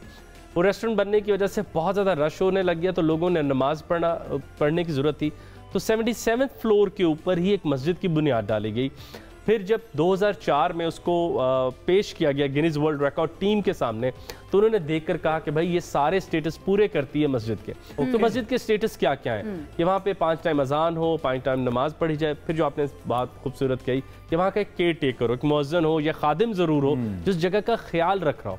अब आप नोट करें, अगर कोई ओपन मॉस्क है जैसे कि गिलगित बल्तिस्तान का एक बहुत हाई पॉइंट है, वहाँ लोग पत्थर लगा दें और कहेंगे मस्जिद है, तो वो शायद उस तरह गिनीज रिकॉर्ड में नहीं आएगी क्योंकि उसका ख्याल नहीं रखा जा रहा, प्रॉपर मेंटेन नहीं है। लेकिन ये इसकी जो यूनिकनेस है कि ये बिल्डिंग के ऊपर 77वें फ्लोर पर, इसके अलावा और कोई हमें मिसाल मिलती है कि इस तरह की मसाजिद 2010 में इसी को चैलेंज हो गया था कि बुर्ज खलीफा पे 157 फ्लोर पे जो मॉस्क है वो है, लेकिन वो प्रॉपर मॉस्क नहीं है, वो सिर्फ एक जाए नमाज है। जैसे हमारे ऑफिसेज में जहाँ जो लोग फॉरेन काम करते हैं तो उनको होता है कि एक जगह मुख्तसर, यहाँ पे भी हर बिल्डिंग के अंदर जाए नमाज, हर बिल्डिंग के अंदर इस तरह ही होता है। तो बुर्ज खलीफा ने चैलेंज किया, तो उन्होंने जब जाके स्टडी किया तो उन्होंने वापस आए और उन्होंने पूरा एक चार्टर बनाया कि आइंदा हम जिस मस्जिद को गिनीज रिकॉर्ड देंगे वो इन चीज़ों पे पूरा उतर रहता है कि कुरान के लिए पूरी जगह हो, वजू के लिए जगह अंदर हो। तो आप देखते हैं कि बहुत ज़्यादा मसाजिद जो यूरोप में मिलती हैं, वहाँ से आप वजू घर से करके आते हैं, बाहर कहीं आप कर रहे होते हैं। सो एब्लूशन स्पेस उस कल्चर का जो हिस्सा है, वजूगाह जो है वो उसके अंदर शामिल। कितनी बड़ी है मस्जिद? ये बहुत 77 फ्लोर पूरा इसके पास ही है। कितनी कैपेसिटी है इसकी? तकरीबन कैपेसिटी 100 लोग इसमें बहुत आसानी से नमाज पढ़ सकते हैं। इस वजह से ये एक वसी मस्जिद है और इसकी जो बनी तो डेफिनेटली ये मॉडर्न आर्किटेक्चर के मुताबिक 100% मॉडर्न आर्किटेक्चर के ऊपर है। नजर भी आ रही है, इंतहाई खूबसूरत लग नहीं रहा है कि ये एक बिल्डिंग के ऊपर बनी है, अगर आप सिर्फ इसको ऊपर वाले आर्किटेक्चर देखें। अगर आप देखें कि जब बुर्ज खलीफा की तरफ हम जाते हैं तो वहां पर सिर्फ स्पेस है, तो स्पेस है, इसको डिजाइन किया गया मस्जिद की तरफ। जैसे जब हम लहासा की तरफ जाते हैं, यहाँ की तरफ आते हैं, तो इन दोनों मसाजिद के इंटीरियर को, इनके एक्सटीरियर को मस्जिद के लिए डेकोरेट किया गया। यानी कि वो फ्लोर तो अवेलेबल था लेकिन इस फ्लोर को मुकम्मल उस तरह सजाया गया। अभी Guinness book of world record के हवाले से अगर बात करें खुरम, तो हाईएस्ट ये दोनों मॉस्क हैं इसके अंदर या सिर्फ शाह अब्दुल्ला मस्जिद? सिर्फ शाह अब्दुल्ला मस्जिद। बाकी मुसलमानों का कंसेंसस है कि जो लहासा की मस्जिद है जो चीन जैसे रीजन में मौजूद है, वो जो बुलंदी पर है, वो सबसे ऊंची मस्जिद है। तो उसके अलावा जो रिकॉर्ड है वो एक सहरा के अंदर एक खड़ी बिल्डिंग के अंदर 77 फ्लोर, क्योंकि अगर वो ज्यादा ऊंचे मकाम पर मौजूद है, चाइना की लहासा मस्जिद, बहुत ज़्यादा फ़र्क है जो आप बता रहे हैं, तो फिर उसके पास ये मकाम होना चाहिए। बिल्कुल होना चाहिए, लेकिन गिनीज रिकॉर्ड के लिए उन्होंने ऑफर भी तो करनी है ना जाके कि हम गिनीज रिकॉर्ड के लिए ऑफर करते हैं। वो 3650 फीट पर है, वो भी सतह समंदर से, ये फकत जमीन से 600 फीट। अच्छा, ये टूरिस्ट के लिए क्या इजी टू एक्सेस है? मैं लिहासा मस्जिद का पूछ रहा हूँ, क्या यहाँ पे टूरिस्ट बहुत ज्यादा है? क्योंकि तिब्बतन रीजन है, लोग वैसे भी उस रीजन को देखने जाते हैं, उस वजह से मुसलमान कम्युनिटी बहुत ही ज्यादा हैरान होती है। जब भी आप अभी जो लोग पसंद करते हैं या बाद में सर्च करते हैं, वो हैरान होंगे कि तिब्बत के एक तरह के रीजन एकदम अंदर एक जेवर नजर आएगा। वो जेवर ये लहासा की सेंट्रल मस्जिद होगी और पास खड़े कुछ जेवर जैसे लोग सर पे सफेद टोपियां रखे। मुझे कुछ इत्तेफाक हुआ है कुछ चीनी मसाजिद देखने का, तो वो तो पूरे एक बिजनेस सेंटर के तौर पे, कम्युनिटी सेंटर्स के तौर पे, कम्युनिटी सेंटर के तौर पे काम करते हैं। और उसके बाद जो कम्युनिटीज रहती हैं बाकायदा तौर पे वो मुख्तलिफ चीजों के stalls and displays and cultural बिल्कुल इसी तरह इसके इर्द गिर्द भी बिल्कुल इसी तरह है। गोश्त, हलाल गोश्त की दुकान भी इसके इर्द गिर्द है, तस्बीहों की दुकान है, बिल्कुल ऐसी, और वो हलाल जितना खाना है वो इसके इर्द गिर्द। और इंटरेस्टिंग पार्ट ये कि वहाँ पे बहुत सारे एंटरप्रेन्योर्स, यू वुड एग्री, खवातीन नजर आएंगी आप। बिल्कुल, खवातीन की सबसे ज्यादा फूड स्टॉल्स जो लहासा मस्जिद के इर्द गिर्द है वो खवातीन की। सबसे मजे की बात ये लगती है मुझे कि आप हमें बहुत सारी ना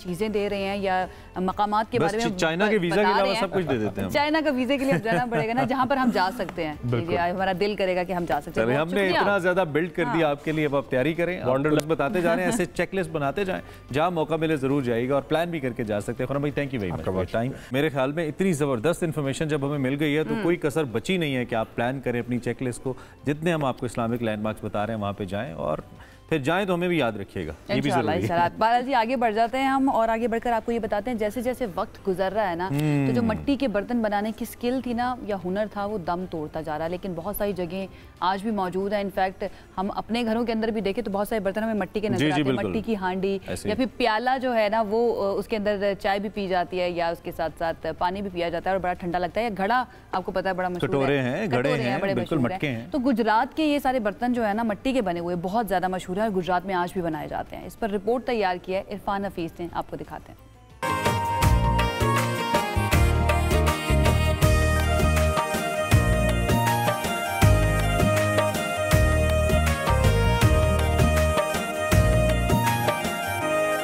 सोहनी का शहर गुजरात, इसकी क्या है बात।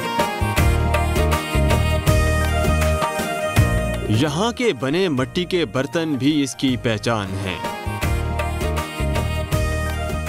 हांडी, घड़े और प्याले ही नहीं, कड़ाही, गिलास और कूलर भी माहिर कारीगरों की महारत का पता देते हैं।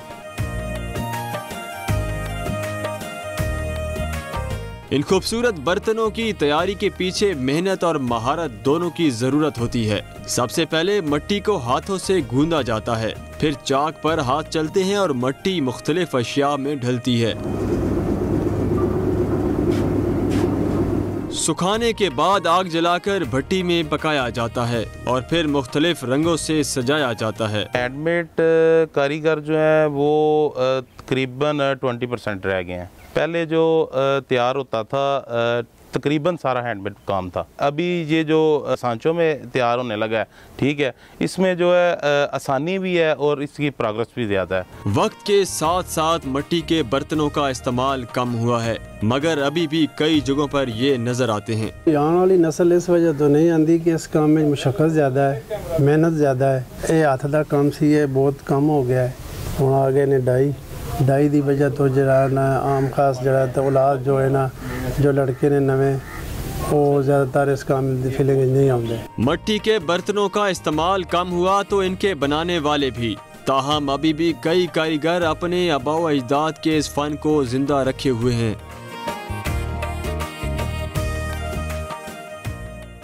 हुकूमत पंजाब को चाहिए कि वो इस हुनर के कारीगरों के लिए कोई कॉलेज जो है वो तामीर करे, जहाँ पर इसकी बाकायदा तालीम हो, जिससे आने वाली नस्लें जो है वो ये हुनर सीख सकें। कैमरा टीम के साथ इरफान हफीज खोखर, हम न्यूज़, गुजरात। न सिर्फ ये बर्तन देखने में बहुत हसीन है, इस्तेमाल करने और लेने में बहुत सस्ते हैं as compared to the modern crockery, और इनके सेहत के लिहाज से भी बड़े इनके अच्छे असरात होते हैं आपके ऊपर। जम्स वगैरह से बचने के लिए गुल्लक जो होता है जिसके अंदर पैसे डालते हैं, एवरीथिंग, ट्रस्ट मी, वो तो हमारी जान होता था। फिर उसको तोड़ने का इंतजार करते थे कब तोड़े और इसमें से जोड़ते भी थे, उसका भी बड़ा मजा आता है। बहरहाल जी, हमने सोचा कि ये एक इंटरेस्टिंग पैकेज आपको दिखाना चाहिए। अब एक ब्रेक की जानिब जाते हैं और वापस आते हैं। Stay with us. खुश आमदीद एक मरतबा फिर से रमज़ान और हम की स्पेशल ट्रांसमिशन के अंदर। कराची और उसके मज़ाफ़ात में अज़ान मगरिब यानी वक्त इफ्तार हो चुका है और अल्हम्दुलिल्लाह 17वां रोज़ा भी अपनी तकमील को पहुँच चुका है। अल्लाह का लाख लाख शुक्र है। दुआ कीजिएगा जब भी आप नमाज भी पढ़ें, और इस्तग़फ़ार की कसरत जो है ना वो बहुत ज़्यादा ज़रूरी है। आज हम बात करते हैं एक मरतबा फिर से लियाकताबाद की, जहाँ की फूड स्ट्रीट बहुत ज़्यादा मशहूर है और कराची में बहुत ही ज़ौक़ व शौक़ जो है ना इसका बहुत जाना जाता है। और यहाँ से सिर्फ आज से नहीं खाया जा रहा, या सिर्फ ये अभी की नहीं है मार्केट, बल्कि बहुत बरसों से मुझे तो तजर्बा है। यहाँ पे पराठे बड़े ज़बरदस्त मिलते हैं। हाँ, आई थिंक मैं गई भी हूँ, बट पुरानी बात हो। खैर, ये जो लोग हैं वहाँ पे वो कैसे अपनी फेवरेट और तारीखी भी आपने जैसा कि कहा इसका हवाला है, फूड स्ट्रीट का मजा ले रहे हैं। लियाकताबाद डाकखाने के करीब एक मछली बहुत ज़्यादा मशहूर है, जिसकी वजह से हमने कहा कि हम जरा इस पर बात करें, बल्कि रेहान भाई ने कहा कि वो इस पर बात करें। इसका नाम है माशाल्लाह फिश कटाकट। माशाल्लाह कहने का दिल कर गया। चलते हैं रेहान भाई की तरफ, क्या दिखा रहे हैं आज हमें वो।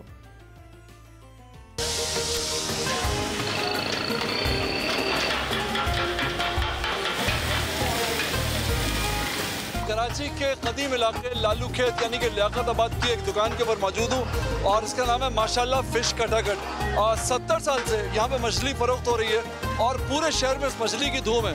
बात करते हैं दुकान के मालिक से। क्यों सर, क्यों धूम है? धूम है, धूम बड़े शौक से लोग खाते हैं। हमारी मछली है 12 महीने से चलती है, बाकी सर्दी में थोड़ी ज़्यादा चलती है, गर्मी में चलती है, 12 महीने चलती है। बड़े शौक से लोग खाते हैं।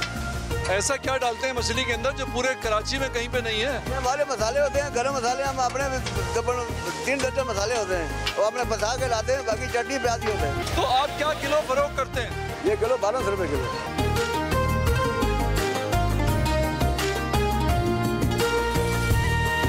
जायके में सर काफ़ी पुराना जायका इनका सही है, और जो मसाले वगैरह हैं वो काफ़ी पुराने, मतलब वही टेस्ट वगैरह वही है इनका। मछली जो तकरीबन खा रहे हैं 12-13 साल हो गए मेरे को यहाँ की मछली खाते हुए, इनकी इसका जैसा जायका मेरे को कहीं और नहीं मिला। ये लोग प्याज और चटनी ज़्यादा भर देते हैं, मछली नहीं डालते, तो इनके लिए वहाँ जाके इनको ये बोलना पड़ता है कि यार आप मछली डालते हैं। इसमें जो है ना फैट बहुत कम है, यानी ऑयल जो है ना वो बहुत कम डालते हैं। अच्छी मछली है, बोनलेस है, कांटे के बगैर, खाने में बहुत आसान है ये।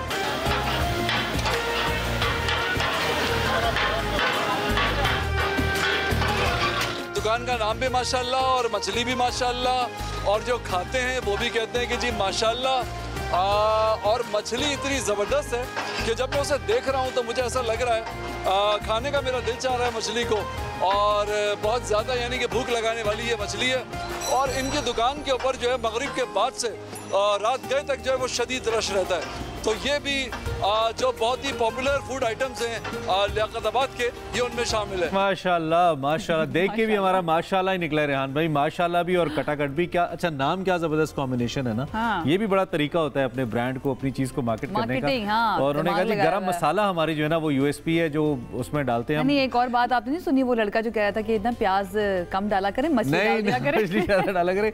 ये वो क्या कहना चाहिए, हमारा कंसर्न होता है अक्सर जगहों पे जाके जहाँ पे चीज ज्यादा मजेदार मिलती है ना, वहाँ पे वो चीज कम होती है, क्वांटिटी कम होती है। तो मैं तो अक्सर अपनी फेवरेट जगह पे जाके कहता हूँ यार जरा क्वांटिटी देख लीजिएगा। आगे बढ़ते हैं और आगे अब हमारा लास्ट सेगमेंट है ये, और लास्ट सेगमेंट में आपको पता है हमारी कोशिश होती है कि हम थोड़ी सी आपकी रहनुमाई कर सकें कि आप अपनी इबादत को कैसे बेहतर कर सकते हैं। इनफैक्ट हम अपनी इबादत को किस तरह से बेहतर कर सकते हैं, और हमारी रहनुमाई के लिए कौन हमारे साथ मौजूद होता है? हमारे साथ मौलाना इमरान बशीर मौजूद होते हैं। आज हम बात करें हज़रत आयशा सिद्दीक़ा रज़ी अल्लाह ताला अन्हा।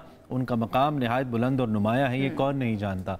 आप न सिर्फ नबी करीम सल्लल्लाहु अलैहि वसल्लम की महबूब ज़ोजा मुताहरा थी, बल्कि अपने इल्म, फ़हम, तक़वा की वजह से और उनका जो एक समाजी किरदार था उसके ज़रिए उम्मत मुस्लिमा के लिए एक बेहतरीन मशले राह बनी हमारी माँ है। क्योंकि तमाम जो अज़वाज मुताहरात हैं वो मोमिनीन की माँओं का दर्जा उनको दिया गया है। तो आदाब सिखाने का एक बेहतरीन ज़रिया उन्होंने बताया। ख़ास तौर पर वो जो कुर्बत उन्होंने गुजारी हज़रत सल्लल्लाहु अलैहि वसल्लम के साथ, उसको जिस तरीके से फिर आगे लोगों तक पहुँचाया, असहाब तक पहुँचाया अहादीस की सूरत में, वो बड़ा कमाल है। उनकी सीरत के लिए उनके अंदर जो खुद एतमादी मौजूद थी और दीनी शऊर मौजूद था, इस पे बात करना बहुत ज़रूरी है। एक बेहतरीन नमूना है और इसी पे आज जो है ना हम मौलाना इमरान बशीर साहब से इसी पे हम बात करेंगे। सबक क्या मौजूद है ये जान लेते हैं। मौलाना इमरान बशीर हमारे साथ मौजूद है, वेलकम करेंगे एक मरतबा फिर से आपको।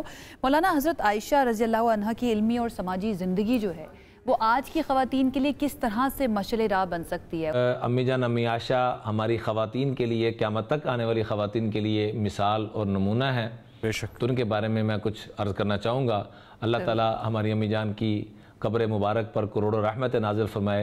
रब ने जिनके घर को पूरी कायनात में सबसे अफजल बना दिया, क्या शान है मेरी आपकी माँ की कि रब ने जिनके घर को बैतुल्लाह से भी ज़्यादा, बैतुल मामूर से भी ज़्यादा, लौह कलम कुर्सी से भी ज़्यादा अल्लाह को जो महबूब है, मेरी आपकी माँ का वो घर जहाँ इमामुल अंबिया आराम फरमा रहे हैं। चूँकि इमामुल अंबिया का मुबारक जिस्म अतहर जिस जगह के साथ लगा हुआ है वो अल्लाह को कायनात में सबसे ज़्यादा महबूब, क्योंकि हुजूर सबसे महबूब, तो हुजूर जिस जगह पर आराम फरमा रहे हैं वो जगह भी अल्लाह को पूरी कायनात में सबसे महबूब। तो ये घर किसका है? मेरी आपकी माँ, मोरी मोमनों की माँ, हमारे माँ बाप जिन पे कुर्बान, अम्मा सदीक़ा, आयशा, अफ़ीफ़ा, तय्यबा, ताहिरा, जाहिदा, आबिदा, राज़िया, मरज़िया, ज़ाकिया, ये उनका मुबारक घर है। अल्लाह ताला हमारी माँ पे करोड़ों रहमत नाज़िल फरमाए और उनकी तालीमात से उम्मत की बेटियों को ख़ास तौर पर इस्तिफ़ादा करने की तौफ़ीक़ अता फरमाए, सीखने की तौफ़ीक़ अता फरमाए। जो ख़वातीन पढ़ाई के दिलदादा हैं तो अम्मी जान, अम्मी आयशा की सीरत पढ़ें। मौलाना, तस्करा तो खैर मग़फ़िरत, अशरा मग़फ़िरत से आपने शुरू किया और क्या बखूबी अंदाज में आप फिर अम्मा आयशा पे आप ले आए। तो मैं चाहता हूँ ज़रा इसी गुफ्तगू को आगे बढ़ाएं। ये जो ताल्लुक़ था नबी करीम सल्लल्लाहु अलैहि वसल्लम और हज़रत आयशा सिद्दीक़ा रज़ी अल्लाह अन्हा के दरमियान, मोहब्बत और उल्फत की बेहतरीन मिसाल थी। और जो अज़दवाजी ज़िंदगी थी आप दोनों शख्सियात की, इसमें मोहब्बत और हमांगी की बेहतरीन मिसालें मिलती हैं। वो तालीमात क्या हैं और ये हमांगी कैसी थी, ज़रा इस पर थोड़ी सी रोशनी डालिए। ये माँ हमारी की ये शान कि इमामुल अंबिया जब दुनिया से पर्दा फरमा रहे हैं तो आखिरी चीज़ जो इस्तेमाल फरमाई वो हमारी माँ की चुबाई हुई मिसवाक को इस्तेमाल फरमाया, और उनकी मुबारक गोद के अंदर इमामुल अंबिया का सर मुबारक, और उन्हीं के हुजरे के अंदर अम्मी जान के हुजरे के अंदर इमामुल अंबिया आज तक आराम फरमा रहे हैं। ये मेरी आपकी माँ की शान है। और रिवायात के अंदर मिलता है कि आका करीम अलैहिस्सलाम से पूछा गया, अय्युन्नासि अहब्बु इलैक, या रसूलल्लाह आपको सबसे महबूब कौन है? तो आपने फरमाया आयशा। तो पूछने वाले को चूँकि मुआशरा जो चल रहा था बात समझ ना आई, तो आप समझ गए आपसे बढ़कर कौन समझने वाला हो सकता है, जो पूरी उम्मत को समझाने वाले। आपने उसने पूछने वाले कहा मिनर रिजाल, मैं पूछना ये चाह रहा हूँ कि मर्दों में से आपको सबसे ज़्यादा मोहब्बत किससे है? तो आपने इस चीज़ को आम करने के लिए कि बीवी से मोहब्बत ये अल्लाह को बड़ी महबूब चीज़ है, बहुत बड़ी नेमत है, आपने फिर कहा अबू हा, आयशा के बाप से। अगर मर्दों की बात करते हो तो आयशा के बाप वालिद मोहतरम यानी सैयदना सिद्दीक़ा। क्या बात है, क्या बात है मौलाना। हज़रत आयशा रज़ी अल्लाह अन्हा का तस्करा क्योंकि चल रहा है तो मैं चाहूँगी कि उन्हीं से रिलेटेड आप ये भी बताएं कि वो मोहताजों की मदद किस तरह से किया करती थी, इस बारे में भी क्या कोई मशहूर वाक़यात मौजूद हैं? अम्मी जान अम्मी आयशा की सीरत तय्यबा हमें हर एतबार से सदका खैरात देखें तो 1-1 लाख दिरहम एक दिन में आ रहा है, और अम्मी जान सारा सदका खैरात कर रही हैं, सारा सदका खैरात कर रही। इतनी सखावत कि खुद 1 दिरहम भी, जैसे आज रोज़े में हम बैठे हुए हैं, खुद भी रोज़े में थी, रमज़ान के अलावा के रोज़े रख रही थी, तो खातिमा ने कहा कि अम्मी जान 1 लाख दिरहम, 1 दिरहम तो पास रख लेती कि हम इफ्तारी के लिए कुछ मंगा लेते। तो कहा बेटा पहले मुझे याद करवा देती। इन्हें ये जहन में नहीं है मखलूक खुदा पे खर्च करना। इतनी सखावत थी अम्मी जान अम्मी आयशा के अंदर।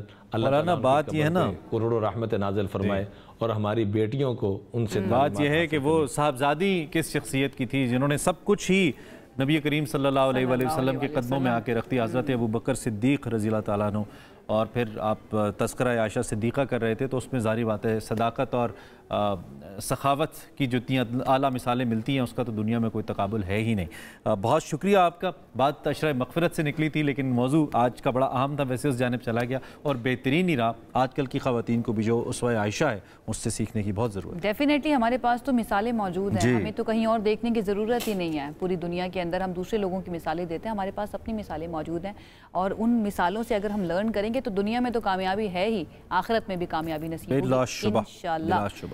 वक्त हो चुका है खत्म ट्रांसमिशन का। इंशाअल्लाह आपसे दोबारा मुलाकात करेंगे कल। अपना बहुत ख्याल रखिए। अल्लाह हाफ़िज़।